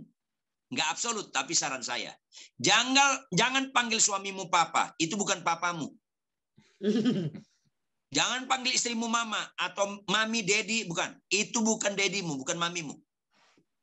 Belajarlah berusaha, entah bilang darling, panggil sayang, apa. Jangan panggil papa, karena itu bukan papamu. Di bawah ambang sadar, kita anggap dia, nanti tanpa sadar dia papa. Karena itu, dari kecil papa itu ya orang tua kita. Usahakan panggilan khusus. Panggil abang boleh, dalam konteks tertentu, atau panggil sayang, darling, atau honey. Itu supaya terjaga relasi suami istri dalam bagian tertentu. Ini saran. Panggil mami, papi. Karena dia bukan mamimu, jangan panggil mami. Karena dia bukan papimu, jangan panggil papi. Panggil, memang dia suasana kemesraan, berpacaran juga bangunlah dalam perkawinan. Nah, itu tips saya yang terakhir. Oke. Tuhan Yesus memberkati. Thank you. Saya serahkan dulu Pak Agus mendoakan firman Tuhan ini. Saya serahkan dulu mendoakannya. Iya, oke. Oke, kita doa ya. Bapa dalam surga, terima kasih untuk waktu yang indah bersama hamba-Mu, Pendeta Ridwan, yang Tuhan boleh pakai memberkati kami, membuka wawasan kami untuk menghidupi sebuah pernikahan yang Tuhan kehendaki dalam kehidupan kami. Kami boleh menyadari pasangan yang Tuhan berikan adalah pasangan yang istimewa, yang berasal dari Tuhan sendiri, yang menjadi anugerah yang terindah dalam kehidupan pribadi lepas pribadi kami. Terima kasih Tuhan, dan biarlah kami boleh bertumbuh bersama-sama sebagai pribadi-pribadi yang Tuhan sudah persatukan untuk menggapai rencana dan tujuan Tuhan dalam kehidupan kami. Terima kasih Tuhan, dan kami berdoa untuk hamba-Mu, Tuhan terus berkati, berikan kekuatan kesehatan bersama kami terkasih, dan juga untuk kedua anak terkasih, baik Yosua dan Giba, dalam meraih masa depan. Terima kasih Tuhan untuk kesempatan yang indah dalam kesempatan siang hari ini. Dan ajar kami untuk terus memberi diri, untuk diubahkan, memberi diri, untuk terus mengalami anugerah demi anugerah dalam kehidupan kami. Di dalam nama Tuhan Yesus Kristus, kami berdoa. Amin.